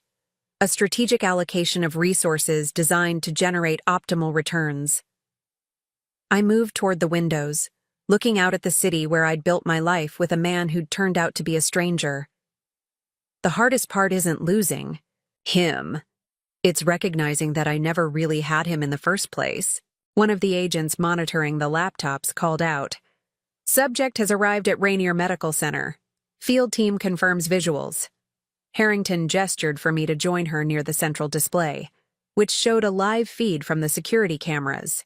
At the medical center, Nathan was visible entering through the VIP entrance, surrounded by members of his research team and hospital administrators. He looked confident, perfectly groomed in his bespoke suit, ready for his moment of triumph. "We'll wait until he's inside the building and away from public areas," Harrington explained. "The arrest will be conducted discreetly to minimize disruption and potential evidence destruction by associates." I watched the screen as Nathan moved through the medical center's corridors, occasionally stopping to shake hands with colleagues or accept congratulations from hospital staff. None of them knew they were witnessing the final moments of his freedom. "Our agents are positioned here, here, and here," Harrington indicated on a schematic of the building. "Once Dr. Blackwood enters the preparation room adjacent to the auditorium, they'll move in. We have warrants for his arrest, as well as for seizure of all research materials, financial documents, and electronic devices." On the screen, Nathan had reached the preparation room, the same space where he'd rehearsed countless presentations and speeches over the years. I'd accompanied him to many of them, watching from the sidelines as he charmed audiences and colleagues alike. Today would be different. "Suspect is in position," reported one of the agents. "Field team moving in now." Another screen activated, showing the interior of the preparation room from what appeared to be a security camera feed. Nathan was reviewing his notes while a technical staff member adjusted his microphone. Several other researchers, including Dr. Levinson, were gathered around a table reviewing presentation slides. The door to the preparation room opened, and 3 individuals in business attire entered. Though they weren't wearing anything that identified them as FBI, something in their bearing, the purposeful stride, the alertness in their postures, immediately changed the atmosphere in the room. "Dr. Nathan Blackwood?" the lead agent asked, though it clearly wasn't a question. Nathan looked up, momentary confusion crossing his features before his professional mask slipped back into place. "Yes?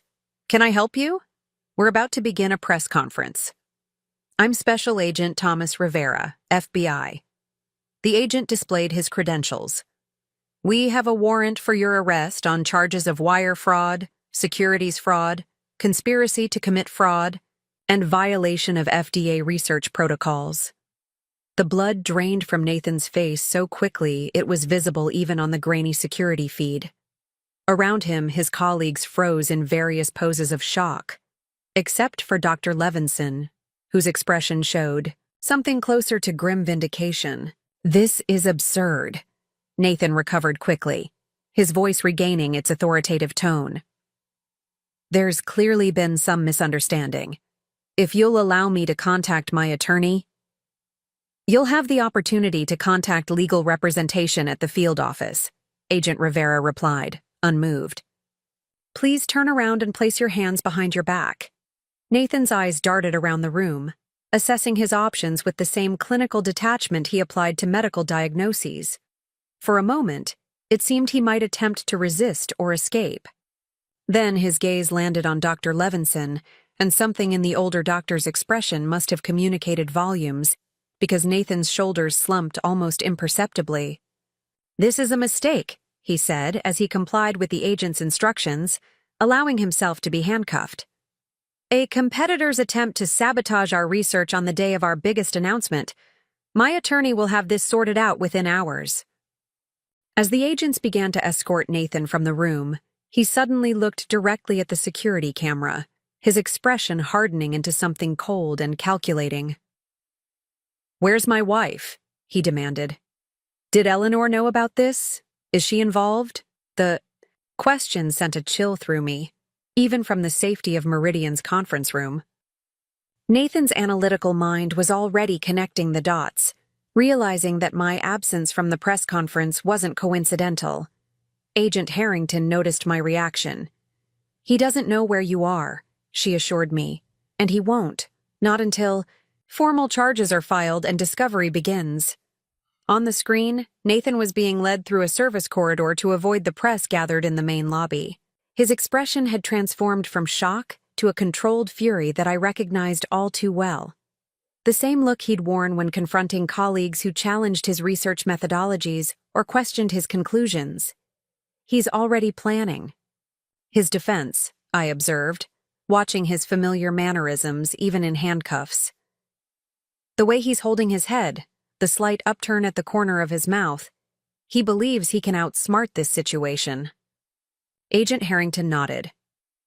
Most white-collar criminals do, especially those with Nathan's intelligence and resources. But the evidence is overwhelming, and with testimony from both you and Dr. Morgan, along with the documentation from Dr. Patel, don't underestimate him, I warned, unable to shake a growing sense of unease as I watched my husband being escorted into an unmarked FBI vehicle. Nathan's entire career has been built on contingency planning and risk management. He won't have left himself without options. As if confirming my concerns, Nathan looked directly into the security camera one last time before entering the vehicle. The expression on his face wasn't defeat or even anger. It was the calculated look of a chess player who had anticipated his opponent's move and was already formulating his counter-strategy. "We should return to the field office," Harrington decided, signaling to her team to begin packing up their equipment. "You'll need to provide formal statements, and we should ensure both you and Dr. Morgan remain secure until we've conducted a full assessment of potential threats from Dr. Blackwood's associates." As the agents prepared to move out, my phone buzzed with an incoming call. The screen displayed my assistant's name. I initially moved to decline it, remembering my instructions about emergencies only, but something, intuition perhaps, made me answer instead. "Melissa, I'm in the middle of something important. Mrs. Blackwood, I'm so sorry to interrupt." My assistant's voice held an unusual edge of tension. "But there's someone here demanding to see you. A Mr. Thompson? He says it's regarding your husband, and that it's extremely urgent." Thompson, Nathan's financial advisor, the man responsible for structuring the offshore accounts and shell companies. The same man who was supposed to process the asset transfer authorizations I'd signed that morning. "Is he alone?" I asked, already catching Agent Harrington's attention with a raised hand. "Yes, but he's being quite insistent. Security is with him now in the reception area. Should I have him escorted out?" I covered the phone and quickly explained the situation to Harrington. "Thompson is one of Nathan's key accomplices in the financial fraud.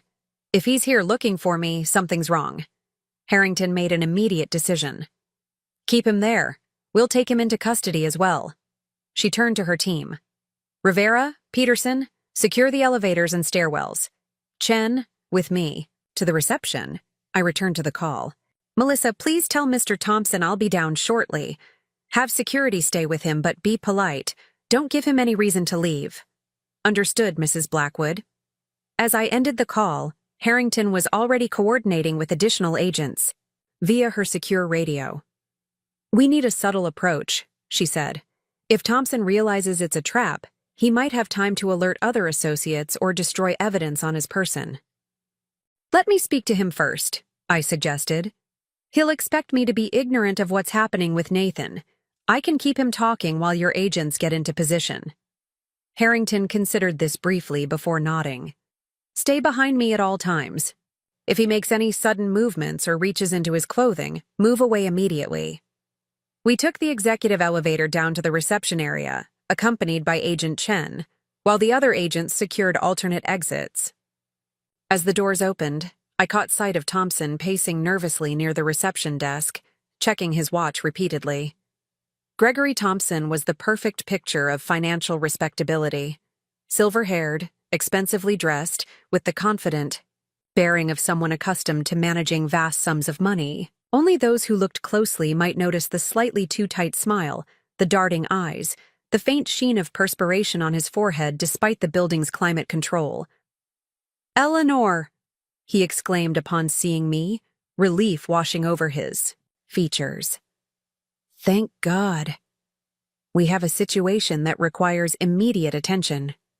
I stepped forward, maintaining a calm exterior while Harrington and Chen positioned themselves strategically nearby, appearing to be ordinary office workers. "Gregory, this is unexpected. What brings you to Meridian?" Thompson glanced at the security guard standing a few feet away, then lowered his voice, There's been a complication with Nathan's arrangements. The transfers we initiated this morning have been flagged by compliance systems at two of the intermediary banks. We need to implement the contingency protocols immediately. I see, I replied, working to keep my expression appropriately concerned, rather than triumphant. The financial tripwires I'd quietly set up through contacts at several banks had been triggered exactly as planned. Perhaps we should discuss this in private. We can use one of our conference rooms. Thompson nodded gratefully, clearly relieved by my cooperative response. Yes, that would be best. Time is of the essence, Eleanor. The secondary authentication protocols need your biometric verification within the next 30 minutes, or the entire network of transfers will be frozen pending investigation. As we moved toward the elevators, I noticed how Thompson's right hand remained inside his jacket pocket, gripping something with evident tension. The slight bulge suggested it might be a phone, or something more dangerous. Agent Harrington had noticed it too, subtly shifting her position to maintain a clear line of sight as we walked. She and Agent Chen followed at a discreet distance, appearing to be engaged in casual conversation.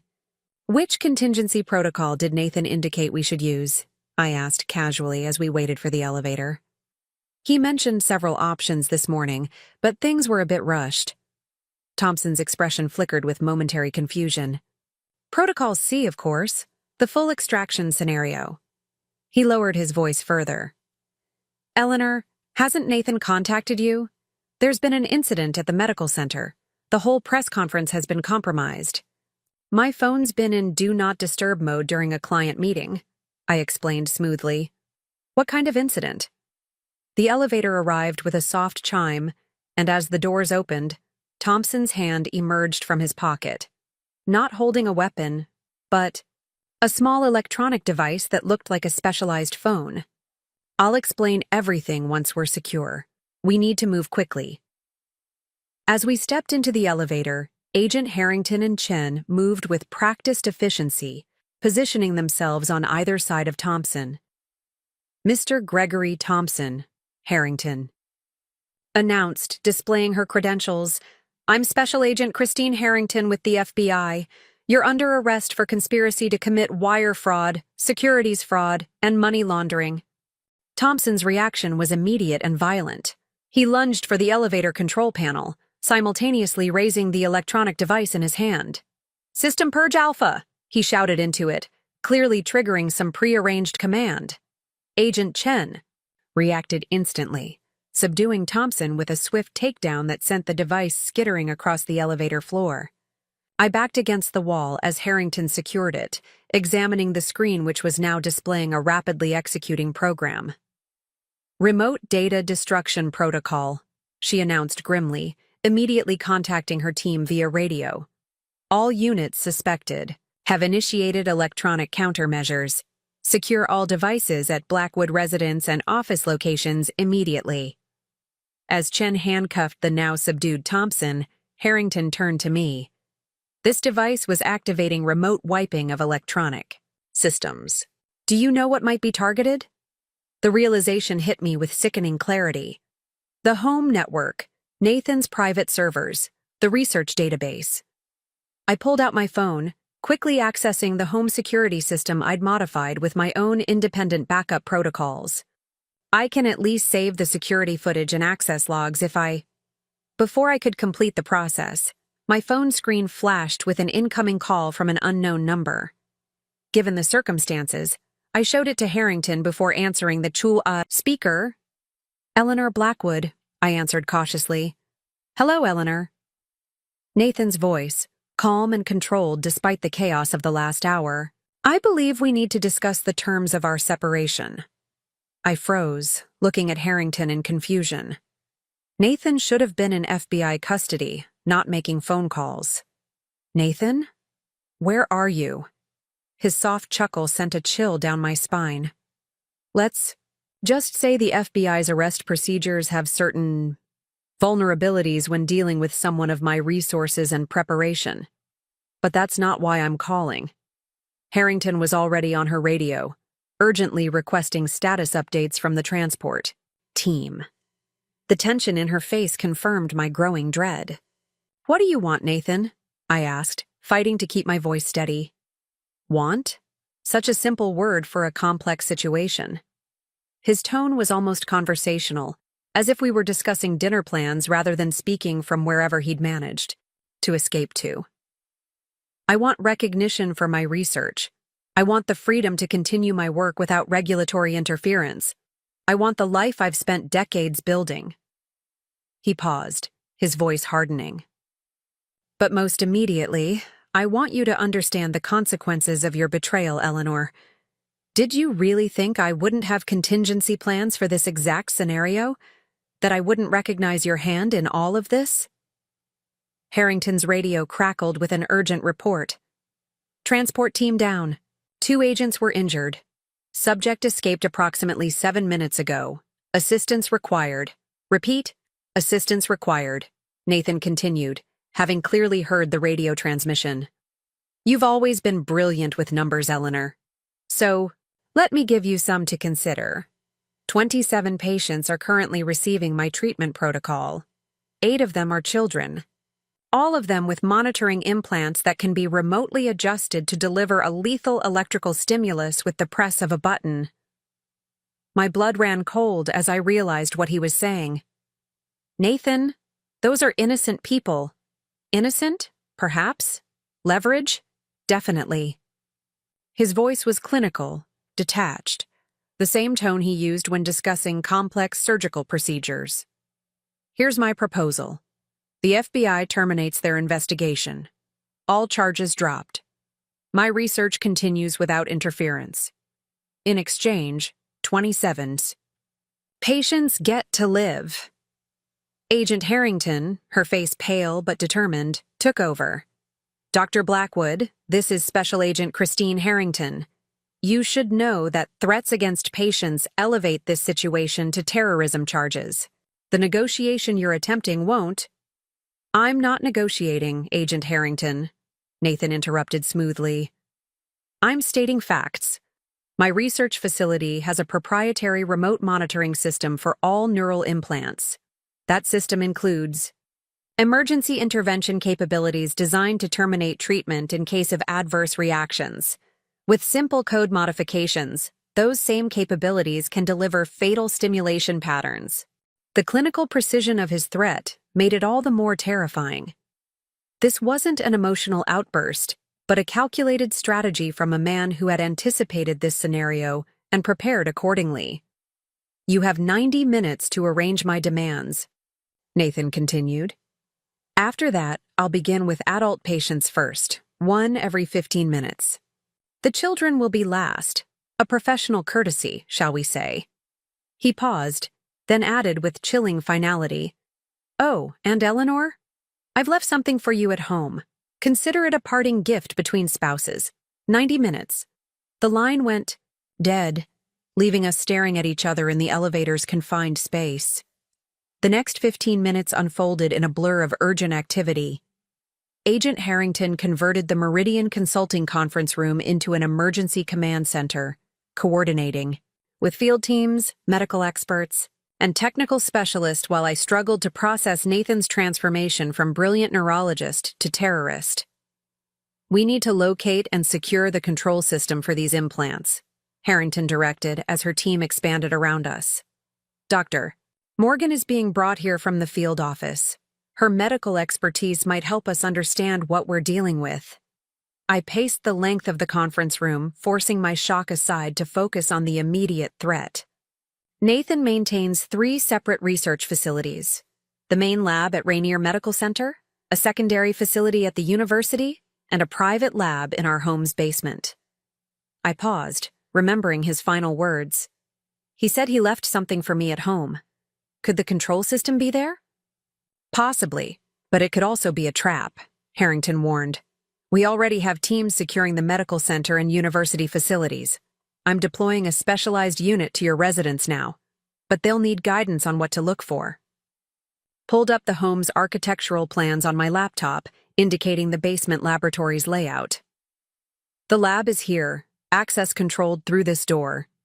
Nathan's primary servers are in this adjacent room, climate-controlled with redundant power systems. As we reviewed the plans, Vanessa arrived, escorted by 2 agents. Her eyes widened as she took in the command center atmosphere. "What's happened, Agent?" Harrington quickly briefed her on Nathan's escape and threat against the patients, while I continued working with the technical team to identify potential access points to the neural implant system. "The implants aren't designed to be lethal," Vanessa said firmly after absorbing the information. "They're calibrated for precise, low-level stimulation of injured neural pathways. Even with modified parameters, they shouldn't be capable of delivering enough current to cause death." Nathan seemed convinced otherwise, I countered. "And given what we've uncovered about his ethics and methods..." Vanessa frowned, her medical training evident in her analytical approach. "The only way to make them dangerous would be to override multiple safety protocols and substantially increase the power supply. That would require physical modifications to the implant programming units, not just remote commands." "Could he have made those modifications in advance?" Harrington asked. "As a contingency plan?" "Possibly," Vanessa admitted reluctantly. "But it would mean he'd been planning this for months, deliberately altering medical devices during implantation, with the specific intent of using them as weapons later." The horrifying implication hung in the air. Had Nathan been installing what amounted to remote-controlled death devices in his patients' brains, including children, as an insurance policy? Against exposure? "We have to assume the worst," Harrington decided. "Dr. Morgan, what would we need to block these signals if they exist?" While Vanessa consulted with the FBI's technical specialists, I received an alert from the home security system on my phone. The FBI team had arrived at our house and was preparing to enter. I activated the camera feeds, watching as the tactical unit approached the front door with practiced efficiency. "Wait," I said, stopping them through the communication link Harrington had established. "The main entrance has redundant security systems. Let me deactivate them remotely." I entered my override codes, disabling the more sophisticated security measures Nathan had installed without my knowledge, measures I'd discovered and secretly mapped during my investigation. The team acknowledged and proceeded inside, their body cameras providing multiple perspectives as they swept through the house. "The lab entrance is at the end of the hallway past the kitchen," I directed. "There's a keypad lock and biometric scanner." The team leader approached the door, examining the security system. "We'll need access codes or authorization to proceed, without triggering potential countermeasures." I provided my access credentials, though I knew Nathan would have almost certainly revoked them by now. "These may not work." Nathan would have. "Access denied," the team leader confirmed, preparing for alternative entry methods. While the tactical team worked on breaching the lab, another agent was examining a small package placed prominently on the kitchen island. "Mrs. Blackwood, there's an envelope here addressed to you. Given the circumstances, we should treat it as potentially dangerous." The camera zoomed in on an elegant cream-colored envelope with my name written in Nathan's distinctive handwriting. His parting gift, presumably. "Scan it for hazardous materials before opening," Harrington instructed, "and photograph the contents in place." Minutes later, after confirming the envelope contained nothing dangerous, the agent carefully opened it, revealing a single USB drive and a handwritten note. The camera provided a clear view of Nathan's precise script. "Eleanor, by now you've discovered much about me that I kept hidden during our marriage. Consider this final revelation my acknowledgement of your exceptional investigative skills. The attached drive contains the truth about Blackwood Neural Therapeutics, not the sanitized version for regulators or investors, but the complete research, findings, including the failures I never documented officially. What you do with this information is your choice, but know this: every breakthrough requires sacrifice. History judges innovations by their outcomes, not their methods. The patients were never at risk from the treatment protocol itself. The true risk was always from those who would halt the research before it reached its full potential, including you." 17 years is a significant investment to lose, Eleanor. I wonder if you've calculated the full cost of your betrayal. He's playing mind games, Harrington observed as we read the note. Trying to create doubt and division. I wasn't so sure. Something about the tone felt genuinely revelatory, as if Nathan was finally dropping the pretense and speaking honestly, perhaps for the first time in our marriage. The USB drive could contain crucial information about the implant system, I pointed out. Or it could be another trap, malware designed to compromise your systems when connected. We'll examine it in an isolated environment, Harrington agreed, instructing her team accordingly. In the meantime, we need to— She was interrupted by an urgent call from the tactical team at our house. We've breached the laboratory. You need to see this immediately. The body camera feeds showed the team entering Nathan's pristine lab space, the private sanctuary where he often worked late into the night on projects he claimed were too preliminary to discuss. What they found inside was both unexpected and chilling. The lab wasn't just a research space, it was a command center. Multiple screens displayed patient data, monitoring vital signs and neural activity in real time. A central console featured what appeared to be a customized interface for the implant system, currently displaying a countdown timer reading 68:42 and counting down. It's automated, I realized, cold dread washing over me. Nathan doesn't need to be present to carry out his threat. He's programmed the system to execute commands at specific intervals unless countermanded. Vanessa leaned closer to the screen, examining the patient monitoring displays. Those are real-time feeds from the implants. He's actively connected to all 27 patients right now. Her voice tightened with professional horror. Including the children. Agent Harrington immediately contacted her technical specialists. We need to either shut down that system or take control of it before that timer reaches 0. Options? The lead technician looked grim. Shutting it down without understanding the fail-safes could trigger the very outcome we're trying to prevent. These systems often have deadman switches, interruptions in connection that automatically execute emergency protocols. Then we take control, Harrington decided. Can your team interface with it remotely? Not without the access credentials. Everything about this setup suggests proprietary, custom-built systems with multiple security layers. I studied the screen, noticing something familiar about the interface design. That's based on the Meridian Financial Security Framework. I recognize the architecture. We developed it for banking systems. You know how it works? Harrington asked, hope edging into her voice.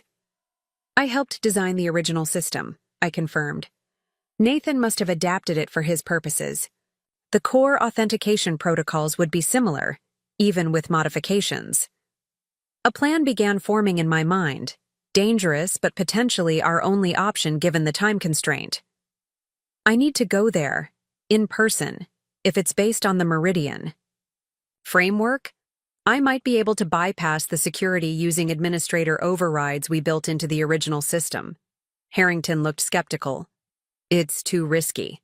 Nathan could have booby-trapped the entire system to prevent exactly this kind of intervention. Maybe, I acknowledged. But he also built this using architecture I intimately understand. That gives us an advantage he might not have anticipated. While Harrington considered my proposal, one of her agents called for attention. We've completed preliminary analysis of the USB drive. It appears to contain research data as indicated, but there's also an embedded video file addressed to Mrs. Blackwood. Everyone turned toward the central screen as the agent opened the video file. Nathan's face appeared, recorded in what looked like his downtown apartment, the secret secondary residence I'd discovered during my investigation. Hello, Eleanor, the recorded Nathan said, his expression calm and composed despite the circumstances. If you're watching this, then events have proceeded much as I anticipated. My contingency plans have been activated, and you're now facing an impossible choice. He leaned closer to the camera, his eyes showing a cold intensity I'd glimpsed only rarely during our marriage. You always excelled at risk assessment, so let me frame this situation in terms you'll appreciate. The lives of 27 patients against my freedom to continue my research. A straightforward calculation from a purely utilitarian perspective. Nathan smiled thinly. But we both know it's not that simple. The modified treatment protocol these patients are receiving represents the only hope for thousands of others with similar neural injuries. Shutting down my research to satisfy regulatory purists would ultimately cost far more lives than it saves. He leaned back, his demeanor shifting subtly. There's something else you should know, Eleanor. Something I never shared during our marriage. The neural regeneration techniques I've pioneered weren't developed for profit or prestige. They were created for someone specific.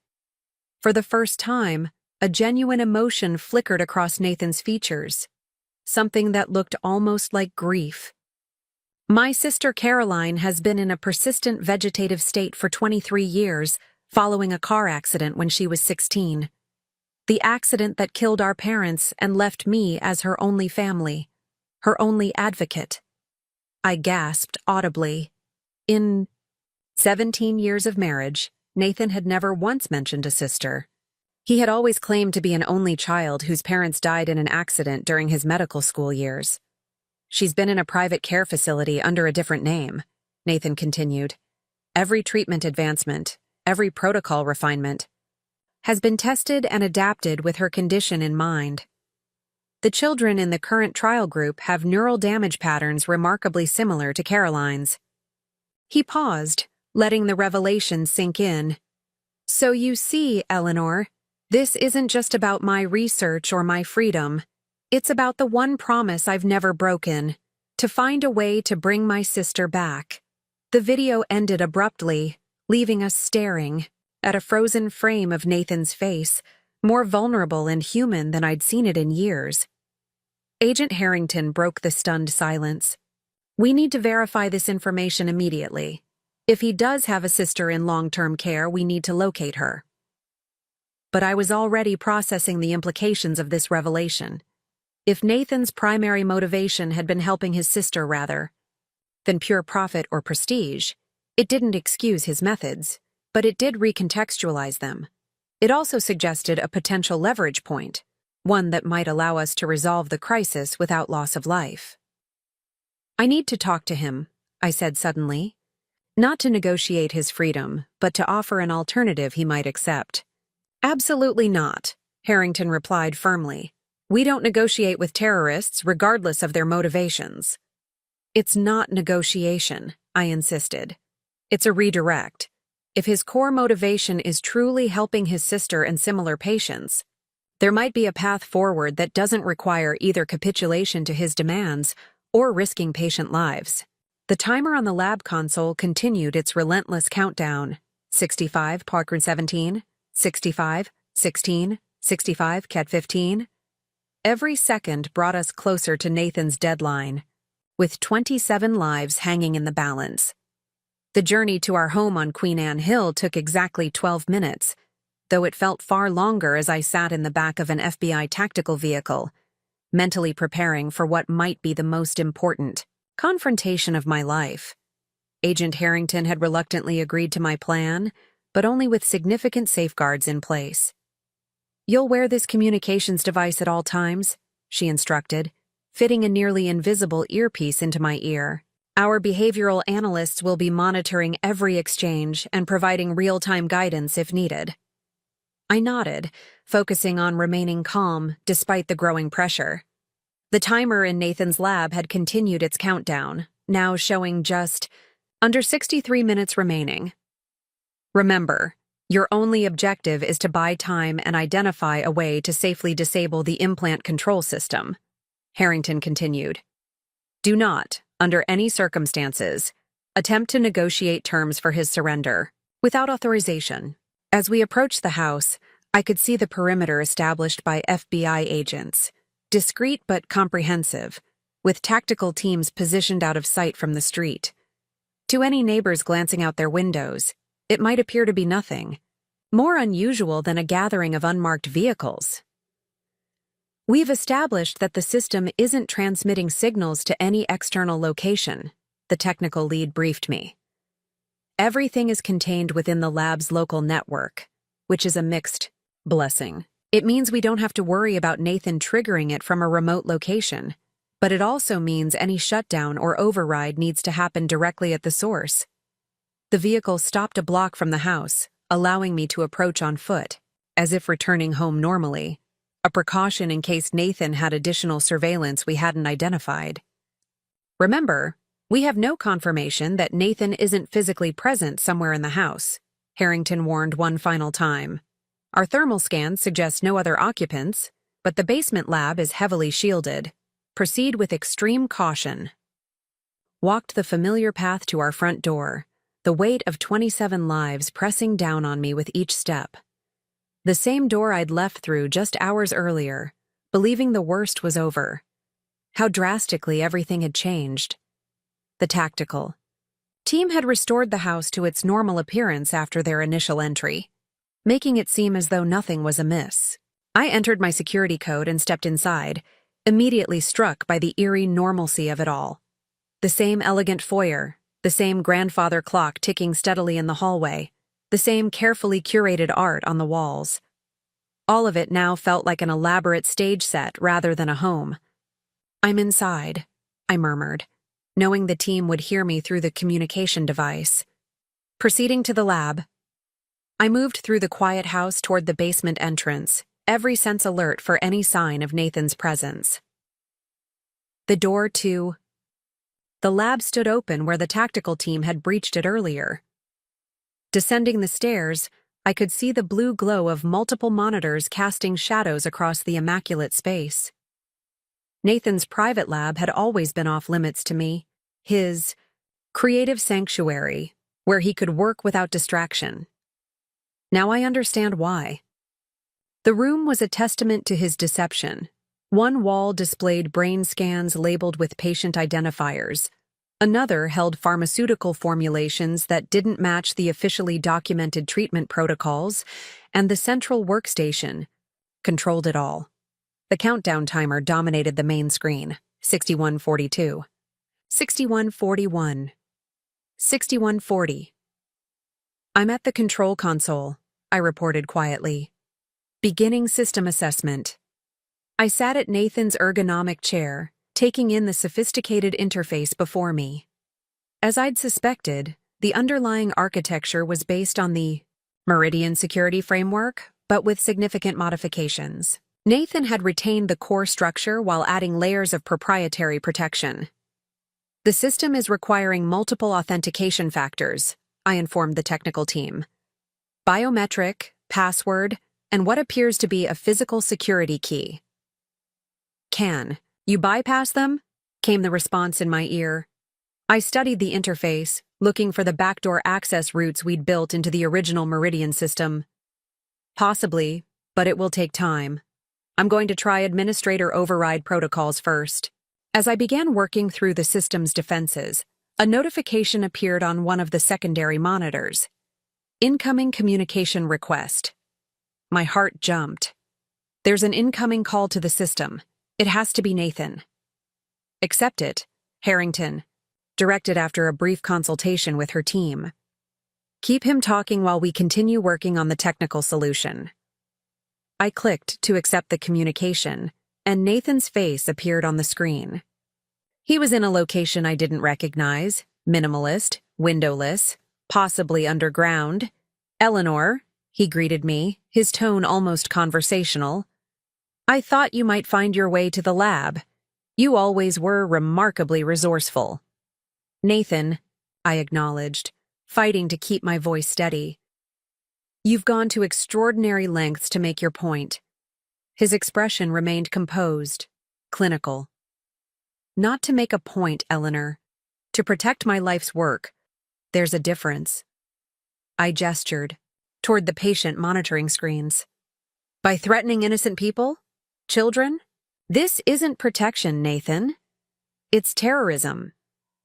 "Clinical terminology doesn't interest me," he replied dismissively. "Results do.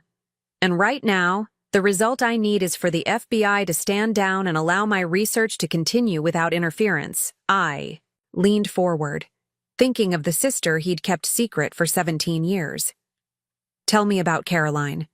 The question visibly startled him, perhaps the first genuine reaction I'd seen from him in months.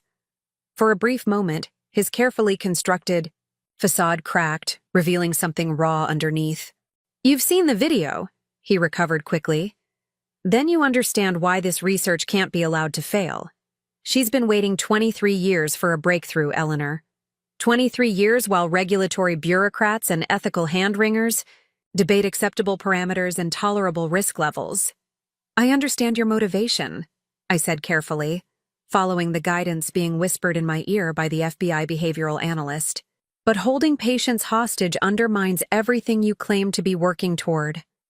If Caroline could see this, what would she think? His expression hardened. Don't presume to know what my sister would think. You didn't even know she existed. Until today. Because you never told me, I countered, real hurt mixing with strategic confrontation. 17 years, Nathan. We shared a life, a home, supposedly everything. Yet you kept your own sister secret. Why? Something shifted in his gaze, a momentary vulnerability quickly suppressed. Caroline was never part of our arrangement, Eleanor. Our marriage was built on mutual benefit. My social standing enhanced by your financial acumen. Your lifestyle elevated by my professional success. It functioned perfectly within those parameters. The cold assessment of our relationship stung, despite its accuracy. And Vanessa? Was she just another arrangement? Nathan's eyes narrowed slightly. Dr. Morgan was a complication, professionally valuable but emotionally unpredictable. Her pregnancy was never part of the plan. While we talked, my fingers continued working on the system, searching for vulnerability points in the security protocol. Each exchange with Nathan bought precious seconds for both my efforts and those of the FBI technical team analyzing the system remotely. The timer continues counting down, Nathan, I said, nodding toward the display now showing 58:27. Is that really what you want? To be responsible for harming people you claim to be helping? That responsibility lies with those who forced my hand, he replied smoothly. Including you, Eleanor. You chose investigation over loyalty, exposure over protection. Actions have consequences. As he spoke, I located what appeared to be a potential access point, a subdirectory labeled Protocol Override that matched the emergency access structure from the original Meridian framework. What if there's another way? I suggested. Still, working beneath the visible interface. A compromise that allows your research to continue under modified protocols with appropriate oversight? Compromise? Nathan's laugh held no humor. The moment regulatory agencies gain control, innovation dies under paperwork and committee approvals. Caroline doesn't have time for compromise. Neither do your current patients if that timer reaches 0, I countered, accessing the override. Directory while maintaining eye contact with Nathan's image. You became a doctor to help people, Nathan. Whatever else has happened, I know that was genuine. For the first time, uncertainty flickered across his face. The implants aren't designed to be lethal, Eleanor. They're configured to simulate stroke. Conditions: severe but potentially survivable with immediate medical intervention. This admission confirmed what Vanessa had suggested earlier. The threat, while serious, had limitations Nathan hadn't disclosed. I maintained my focus on him, while copying this information to the FBI through the communication system. Then you haven't crossed the final line yet, I said, finding the access point I needed in the system architecture. There's still a way back from this, Nathan. For you. For your research. For Caroline.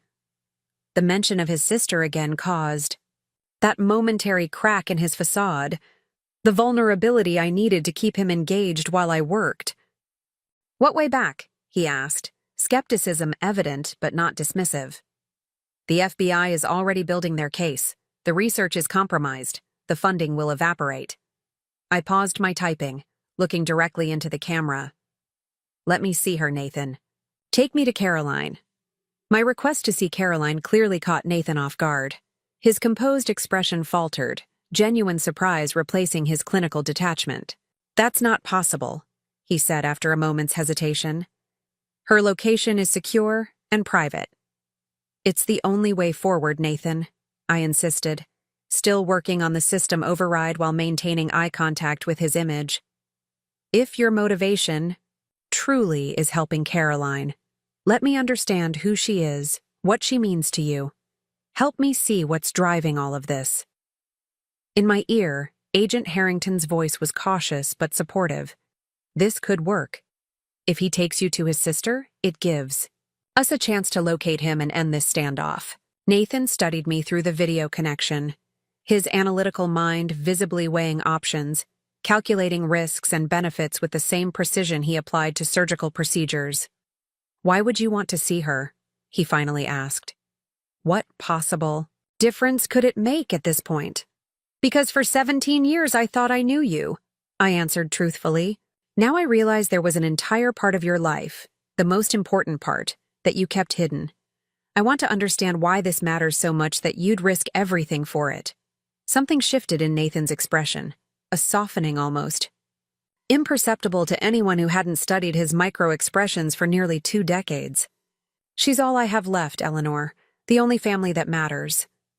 I felt the FBI behavioral analyst whisper in my ear. You're connecting. Keep going. Then help me understand, I pressed gently. If Caroline is the reason behind everything you've done, I need to see her. Not just for me, but for those 27 patients whose lives are currently on your countdown timer. Nathan's gaze flicked to the timer display, now reading 54:18 before returning to me. Even if I agreed, the logistics would be impossible. The FBI has the house surrounded, and Caroline's facility is 30 minutes away. The FBI wants a peaceful resolution, I countered, following Harrington's whispered guidance. If taking me to Caroline creates a path to ending this without lives lost, they'll facilitate it. This was a calculated risk, offering Nathan what might appear to be an escape opportunity while actually luring him into a controlled situation where the FBI could apprehend him without endangering patients. And what guarantee do I have that this isn't simply a trap? Nathan asked, his natural suspicion reasserting itself. The same guarantee I have that the countdown isn't a bluff, I replied evenly. None at all. We're both operating on incomplete information and limited trust. While this exchange continued, I had successfully located the system override architecture beneath the visible interface. The Meridian Framework's emergency access protocols were still intact, though Nathan had added additional security layers. With careful navigation, I was making progress toward accessing the implant control systems without triggering alarms. Nathan fell silent, weighing his options. Then, with sudden decisiveness, very well. A brief visit, under controlled conditions. You come alone without FBI tracking or surveillance. I'll text instructions to your personal phone, not the burner they've undoubtedly given you. In my ear, Harrington was already issuing orders. We'll need to place a discreet tracker on her, something he won't detect during an inevitable search. I nodded slightly to acknowledge her, then responded to Nathan. Agreed, but as a show of good faith, you need to extend the countdown. Give us more time to resolve this without rushing. Nathan considered this briefly, then made an adjustment on his end. The countdown timer reset from 53:42 to 1:20 2 full hours. 2 hours, he confirmed.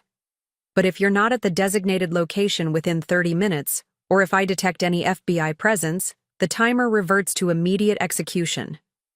Understood. One more thing, Eleanor, Nathan added, his tone darkening. Come alone means exactly that.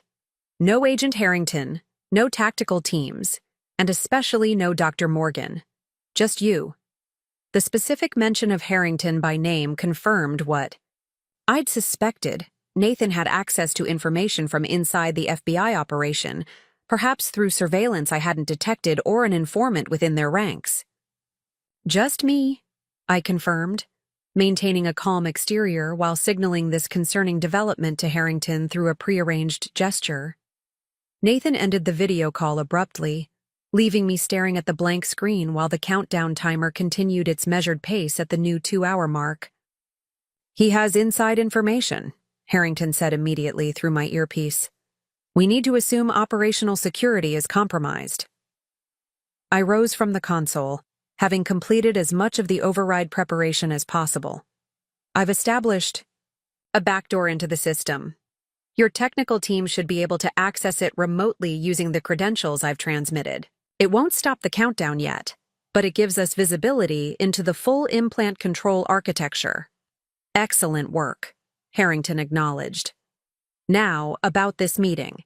It's extraordinarily dangerous, but potentially our best opportunity to locate both Nathan and his sister while resolving the patient situation." I made my way back upstairs, speaking quietly to avoid any surveillance Nathan might have in the house. "He'll be extremely cautious. Whatever tracking you use needs to be undetectable through standard searches. We've already considered that," Harrington assured me as I exited the house to rejoin her in the tactical vehicle. "Our technical team has nano-trackers that can be embedded in your clothing fibers or even temporarily bonded to your skin. Undetectable, without specialized equipment." In the vehicle, I found not just Harrington but Vanessa as well, her expression tense with concern. "This is insanely risky," Vanessa said immediately. "Nathan is methodical and paranoid under normal circumstances. Now that he's cornered, he's unpredictable and dangerous." "I know him better than anyone," I reminded her. "Including his tells, when he's lying or planning something. That gives me an advantage." "You know the version of him he allowed you to see?" Vanessa countered. "We both do, but neither of us knew about Caroline until today. What else might we not know?" It was a valid question, one that had been haunting me since the revelations began unfolding. How well did I truly know the man I'd been married to for 17 years? "That's why I need to see her," I explained. "Caroline is the missing piece, the motivation that makes sense of everything else. If I understand her situation, I might better understand what's driving Nathan's decisions." My phone chimed with an incoming text from a blocked number. The message contained an address in Bellevue, an upscale suburb across Lake Washington from Seattle, along with specific instructions. "Come alone. Take a taxi, not your car or a cow. Ride share. Bring nothing electronic except your phone. You have 25 minutes." I showed the message to Harrington, who immediately began coordinating with her team. The address matches a private long-term care facility called Lakeview Retreat. Very exclusive, very discreet. We have no record of Caroline Blackwood as a patient there. She wouldn't be under that name, I reasoned. Nathan said she was registered under a different identity. "We'll need to deploy teams covertly," Harrington decided. "The facility is on 10 acres of landscaped grounds, which gives us coverage options without alerting Nathan." While tactical preparations continued around me, Vanessa pulled me aside, her medical expertise lending urgency to her words. "Eleanor, I've been reviewing the implant control systems with the FBI's technical team. If Nathan genuinely modified these devices to deliver harmful stimulation, the patients would show preliminary symptoms before full effects manifest. Increased heart rate, mild seizure activity, neurological disruptions." "What are you suggesting?" I asked, already sensing where she was heading. "I need to get to Rainier Medical Center," she said firmly. "If I can access the patient monitoring systems there, I might be able to detect early warning signs and intervene medically before any permanent damage occurs." Harrington, overhearing this, looked skeptical.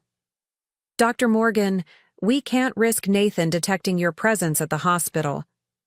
If he has the surveillance capabilities he's demonstrated so far—" "With all due respect, Agent Harrington," Vanessa interrupted, her professional confidence evident, "this is what I'm trained for. There are 27 patients, including 8 children, potentially at risk. I can work with the hospital's existing medical staff to establish monitoring protocols without raising alarms. I could see the strategic value in having Vanessa positioned at the hospital while I engaged with Nathan. It created a second layer of protection for the patients while potentially yielding additional insights into the implant system. She should go, I said.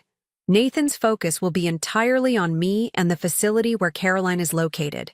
The hospital is the last place he'll be monitoring. Harrington considered this, then nodded sharply. We'll arrange transportation and a cover story for Dr. Morgan's presence at Rainier. But absolute discretion is essential. As the FBI team prepared both operations, my meeting with Nathan and Vanessa's deployment to the hospital, I felt a strange sense of alignment with Vanessa. Despite the circumstances that had connected us, we were now united by a common purpose: stopping Nathan from causing further harm. Be careful, Vanessa said as we prepared to part ways. Nathan doesn't respond well to feeling cornered. You, too, I replied, genuine concern in my voice for the woman who had appeared on my doorstep just hours earlier. Those patients need your expertise. As I prepared to depart for the meeting with Nathan, Harrington's team completed the placement of the nano-trackers, invisible particles embedded in my clothing, and a specially designed clear adhesive applied to my skin that would be undetectable to normal scanning. Remember, Harrington instructed one final time, your primary objective is to confirm Caroline's location and condition while keeping Nathan engaged long enough for us to secure the implant. Control system, do not attempt to apprehend him yourself under any circumstances. I nodded, understanding the parameters of the mission while recognizing that nothing about this situation was predictable or controlled. In less than 12 hours, my entire understanding of my life and marriage had been upended. Now I was about to meet the secret sister my husband had never mentioned during 17 years together. The taxi arrived, and with a final reassuring nod to Harrington and her team, I stepped into it, giving the driver the address in Bellevue. As we pulled away, I glanced at my watch. 20 minutes to reach Caroline, and perhaps to finally understand the truth at the heart of Nathan's deception. Lakeview Retreat emerged from manicured grounds like a vision from another era, a sprawling Victorian mansion converted into a private care facility, its elegant architecture belying its modern medical purpose. As the taxi approached the circular driveway, I spotted the discreet security measures installed throughout the property. Cameras disguised as decorative elements, motion sensors camouflaged among landscaping, and uniformed staff whose watchful posture suggested training beyond basic patient care.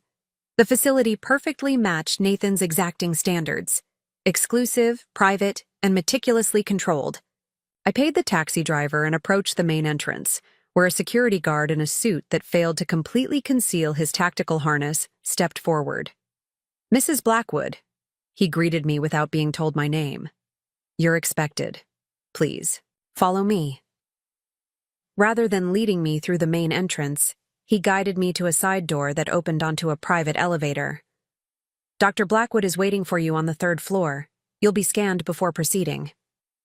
The elevator ascended silently, opening into a small anteroom where a female security officer waited with a handheld scanning device.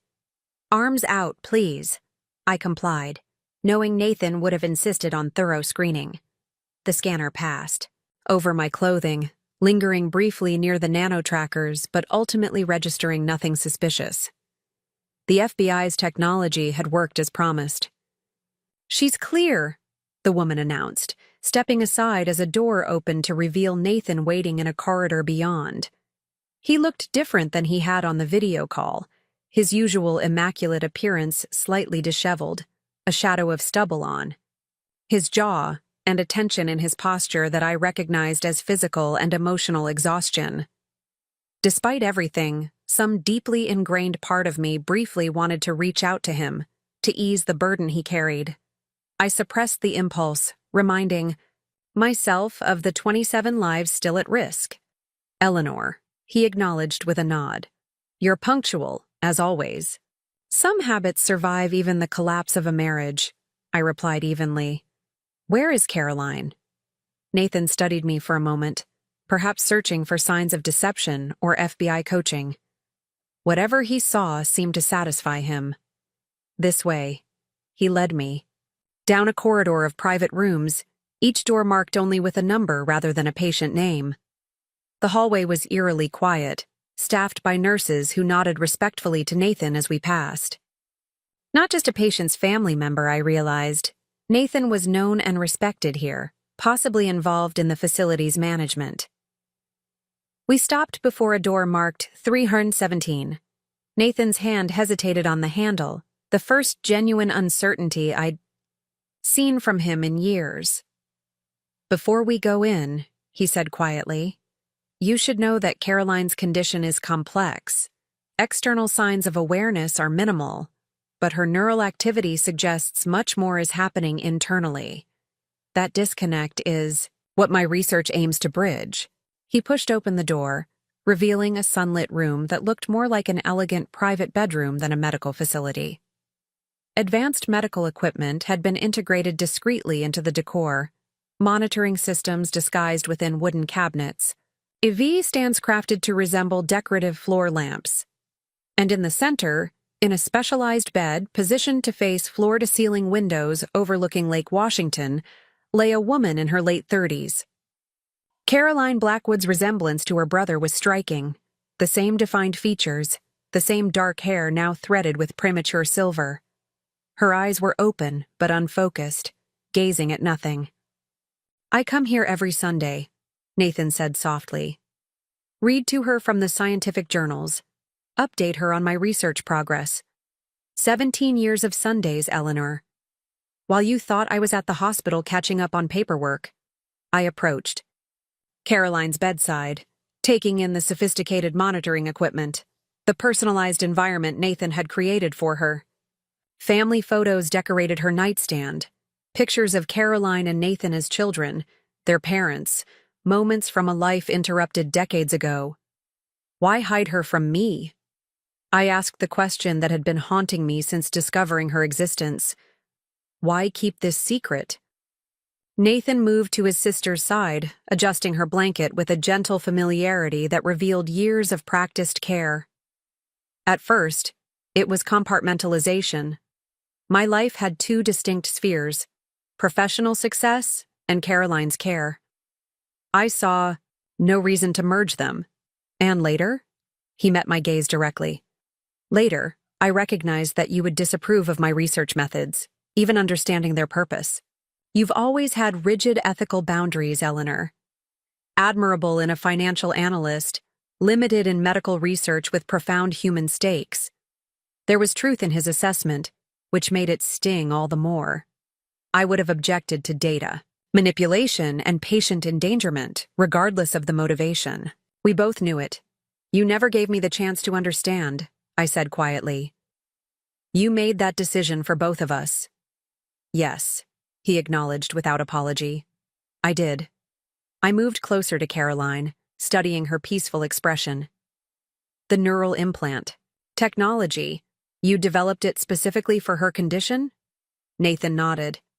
The official research follows FDA protocols, but the true breakthrough work happens outside those constraints. Caroline received the first prototype implant 3 years ago. This revelation stunned me. She's been part of your experimental treatment for 3 years? Without oversight? With the only oversight that matters, he corrected sharply. Mine. Her neural activity has improved by 28%. Subtle external responses have begun to manifest. Changes in respiration when I speak, pupil dilation in response to specific stimuli. I process this information, understanding more fully the depths of Nathan's obsession. The children in your trial, do they have similar conditions? Similar neural damage patterns, yes. The most recent adjustments to the treatment protocol have shown remarkable promise. 2 patients who had been unresponsive for years have begun tracking movement with their eyes. His voice took on a familiar intensity, the passion that had once drawn me to him. We're on the verge of a breakthrough, Eleanor. That's what makes the timing of this interruption so devastating. In my ear, Harrington's voice was steady. Keep him talking. Technical team reports 60% access to the implant control system. Need more time. I moved to the windows, considering my approach. What about Vanessa? How does she fit into all this? Nathan's expression tightened. Dr. Morgan was brought onto the research team for her expertise in neuropsychological assessment. Her involvement became personal, which was not my intention. And the pregnancy? An unfortunate complication, he said dismissively. One that became truly problematic when she began questioning the methodology. Her emotional attachment to the pediatric patients clouded her scientific judgment. The clinical detachment with which he dismissed both his unborn child and Vanessa's legitimate ethical concerns crystallized something for me. Nathan's moral compass had been irreparably damaged by his singular focus on saving Caroline. Everything and everyone else had become instrumental, evaluated solely on their utility to his ultimate goal. The countdown timer, Nathan, I said, turning back to face him. You know I can't leave here without resolving that situation. His expression hardened. The situation resolves when the FBI withdraws their investigation and allows my research to continue. People could die. People are already dying, Eleanor, he countered, gesturing to his sister. Caroline has been dying by inches for 23 years. The children in my trial are dying the same way. My research offers their only hope. I needed to redirect him, to find the leverage point that might break through his rationalization. You're a doctor, Nathan. You took an oath to do no harm. Sometimes harm is necessary for the greater good. No, I interrupted firmly. That's where you've lost your way. The moment you decided that some lives were acceptable collateral damage, you stopped being a healer and became something else entirely. In my ear, Harrington updated me. Technical team has achieved 80% access. Need approximately 5 more minutes for full control of the system. I needed to keep Nathan engaged without escalating the situation. Looking around Caroline's room, I noticed something I'd missed before. A journal on her nightstand, its pages filled with Nathan's handwriting. Daily updates on his research, personal reflections, communications directed to his silent sister. May I? I asked, gesturing toward the journal. Nathan hesitated, then nodded curtly. It won't change anything. I opened the journal, finding entries spanning years. The most recent pages revealed something unexpected. Nathan's increasing doubts about his methods, ethical questions he apparently felt comfortable expressing only to his unconscious sister. The line between innovation and recklessness grows thinner each day. I read aloud from an entry dated just 2 weeks earlier. I find myself wondering what you would say, Caroline, about the choices I've made. Would you approve of the methods if you knew the goal? Or would you, like Mother, insist that how we achieve matters as much as what we achieve? Nathan's expression flickered with genuine emotion, perhaps embarrassment at having these private thoughts exposed, or recognition of his own documented doubts. You know what you're doing is wrong, I said softly, even if you believe in the ultimate goal. Moral ambiguity is the price of progress, he replied, but his conviction sounded hollow even to my ears. Is it worth becoming someone Caroline wouldn't recognize? Someone your parents would be ashamed of? The question landed like a physical blow. Nathan turned away, moving to his sister's side and taking her unresponsive hand in his. For a long moment he was silent, and I wondered if I'd pushed too far. She was driving, he finally said, his voice barely audible. When the accident happened, 16 years old, newly licensed. Our parents died instantly. She survived, but like this. He gestured to her motionless form. My research isn't just about saving her, Eleanor. It's about absolution. Giving her life back so she can forgive herself. The revelation cast everything in a new light. Nathan's obsession wasn't just about saving his sister, but about undoing a tragedy for which he felt she carried an unbearable burden. In my ear, Harrington's voice was urgent. "We have full access to the system. Standing by for your signal to terminate the countdown." I approached Nathan cautiously. "The patients in your trial don't deserve to suffer because of what happened to Caroline. The children, the families who trusted you, they aren't instruments of your sister's redemption." His shoulders sagged almost imperceptibly. "Without my research, they have no hope at all." "There are other ways," I insisted. "Legitimate research pathways that don't require falsified data or endangering lives. Your work is groundbreaking, Nathan. It could continue under proper oversight, with transparent protocols. By the time regulatory approval processes run their course, many of these patients will have lost their window for recovery," he argued, but I could hear his resolve weakening. "Then we find a better way. Reform the process, don't circumvent it at the cost of your integrity." I gestured to Caroline. "Do you really think this is what she would want? Her recovery at the expense of others' suffering?" Nathan was silent for a long moment, conflict evident in his expression as he looked at his sister's face. Finally, he straightened, drawing a deep breath.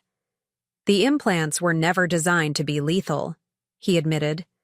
"The threat was calculated to create leverage, a bluff I hoped would force cooperation."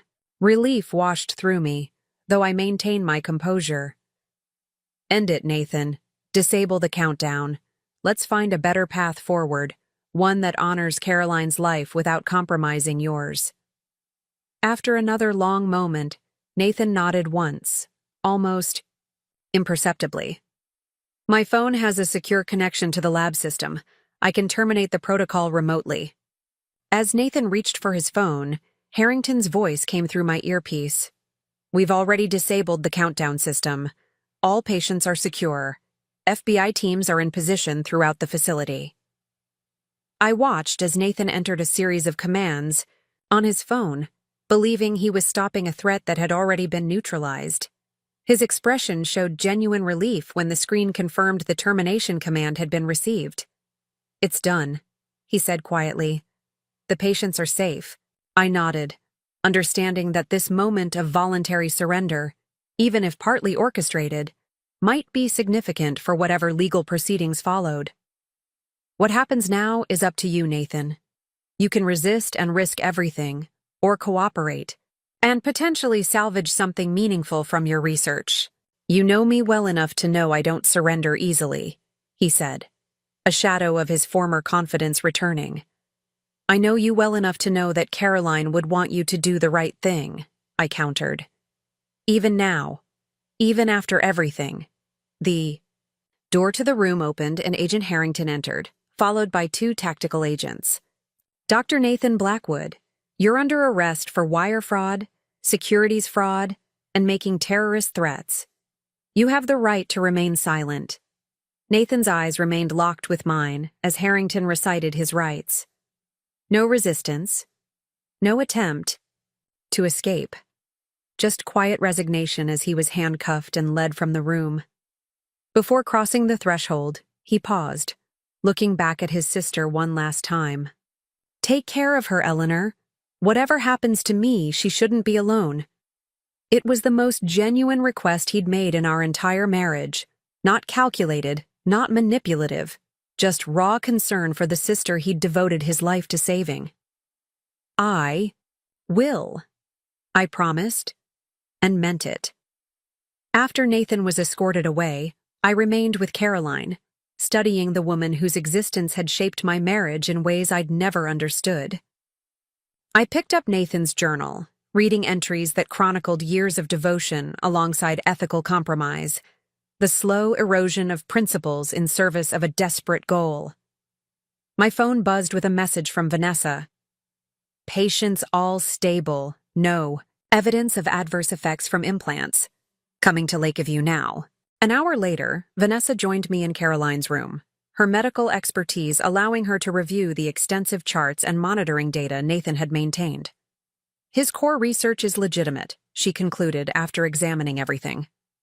"Flawed," in methodology and ethics, but the fundamental approach shows promise. With proper oversight and ethical constraints, this work could continue. I looked at Caroline's peaceful face, thinking of all the others like her, trapped in bodies that no longer responded to their will. Could you oversee that kind of research program? Continue the work without the shortcuts and falsification?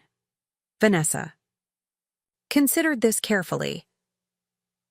With an ethics committee providing genuine oversight, institutional transparency requirements, and proper patient consent processes, yes.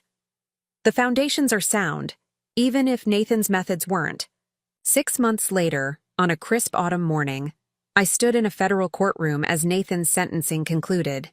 He had ultimately pled guilty to reduced charges, his cooperation ensuring that his research data would be preserved and ethically repurposed, rather than discarded entirely. The judge's sentence recognized both the severity of his crimes and the mitigating circumstances. 12 years in federal prison, with the possibility of participating remotely in appropriately supervised research initiatives after serving a minimum of 5 years. Vanessa sat beside me in the courtroom, her pregnancy now visible beneath her professional attire. After the hearing, we walked together to the car that would take us to Lakeview Retreat for our weekly visit with Caroline. The Research Oversight Committee approved the modified protocol, Vanessa informed me as we drove. Caroline will be eligible for the new treatment program next month. I nodded, feeling a complex mixture of emotions. In the aftermath of Nathan's arrest, I had become Caroline's legal guardian, accepting responsibility for the sister-in-law I'd never known existed during my marriage. The irony wasn't lost on me, that the woman I now visited every Sunday had been such a profound secret throughout my relationship with Nathan. Do you ever regret it? Vanessa asked quietly as we neared the facility. Knocking on my door that night, I mean. Coming to me for help when you discovered what Nathan was doing. I looked at her in confusion. You knocked on my door, Vanessa. Bruised and terrified, seeking protection from Nathan after he threatened you? She stared at me, equally bewildered. No, Eleanor. You contacted me after finding Nathan's research. Discrepancies. You asked me to meet you at your house to discuss what you'd found. We sat in stunned silence, the realization dawning simultaneously. Nathan had manipulated us both, engineering a meeting he knew would lead to his exposure, but on his terms according to his timetable. The video message, I said slowly. The USB drive he left for me. He wanted to be caught, but only after, securing his research and ensuring Caroline's care would continue. The ultimate contingency plan, Vanessa agreed, shaking her head in reluctant admiration. Setting us against each other, then bringing us together to ensure his work would continue even if he couldn't. As we arrived at Lakeview Retreat, the familiar Victorian mansion welcoming us with its elegant facade, I reflected on how thoroughly Nathan had orchestrated even his own downfall. The mistress and the wife, now united as unlikely allies in continuing the work that had consumed him while correcting the ethical compromises he'd been willing to make.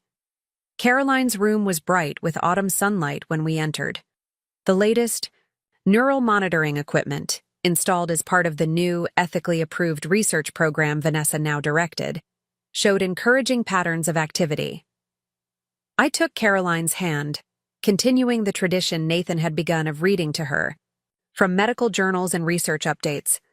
Vanessa reviewed her latest scans, making notes for the treatment team.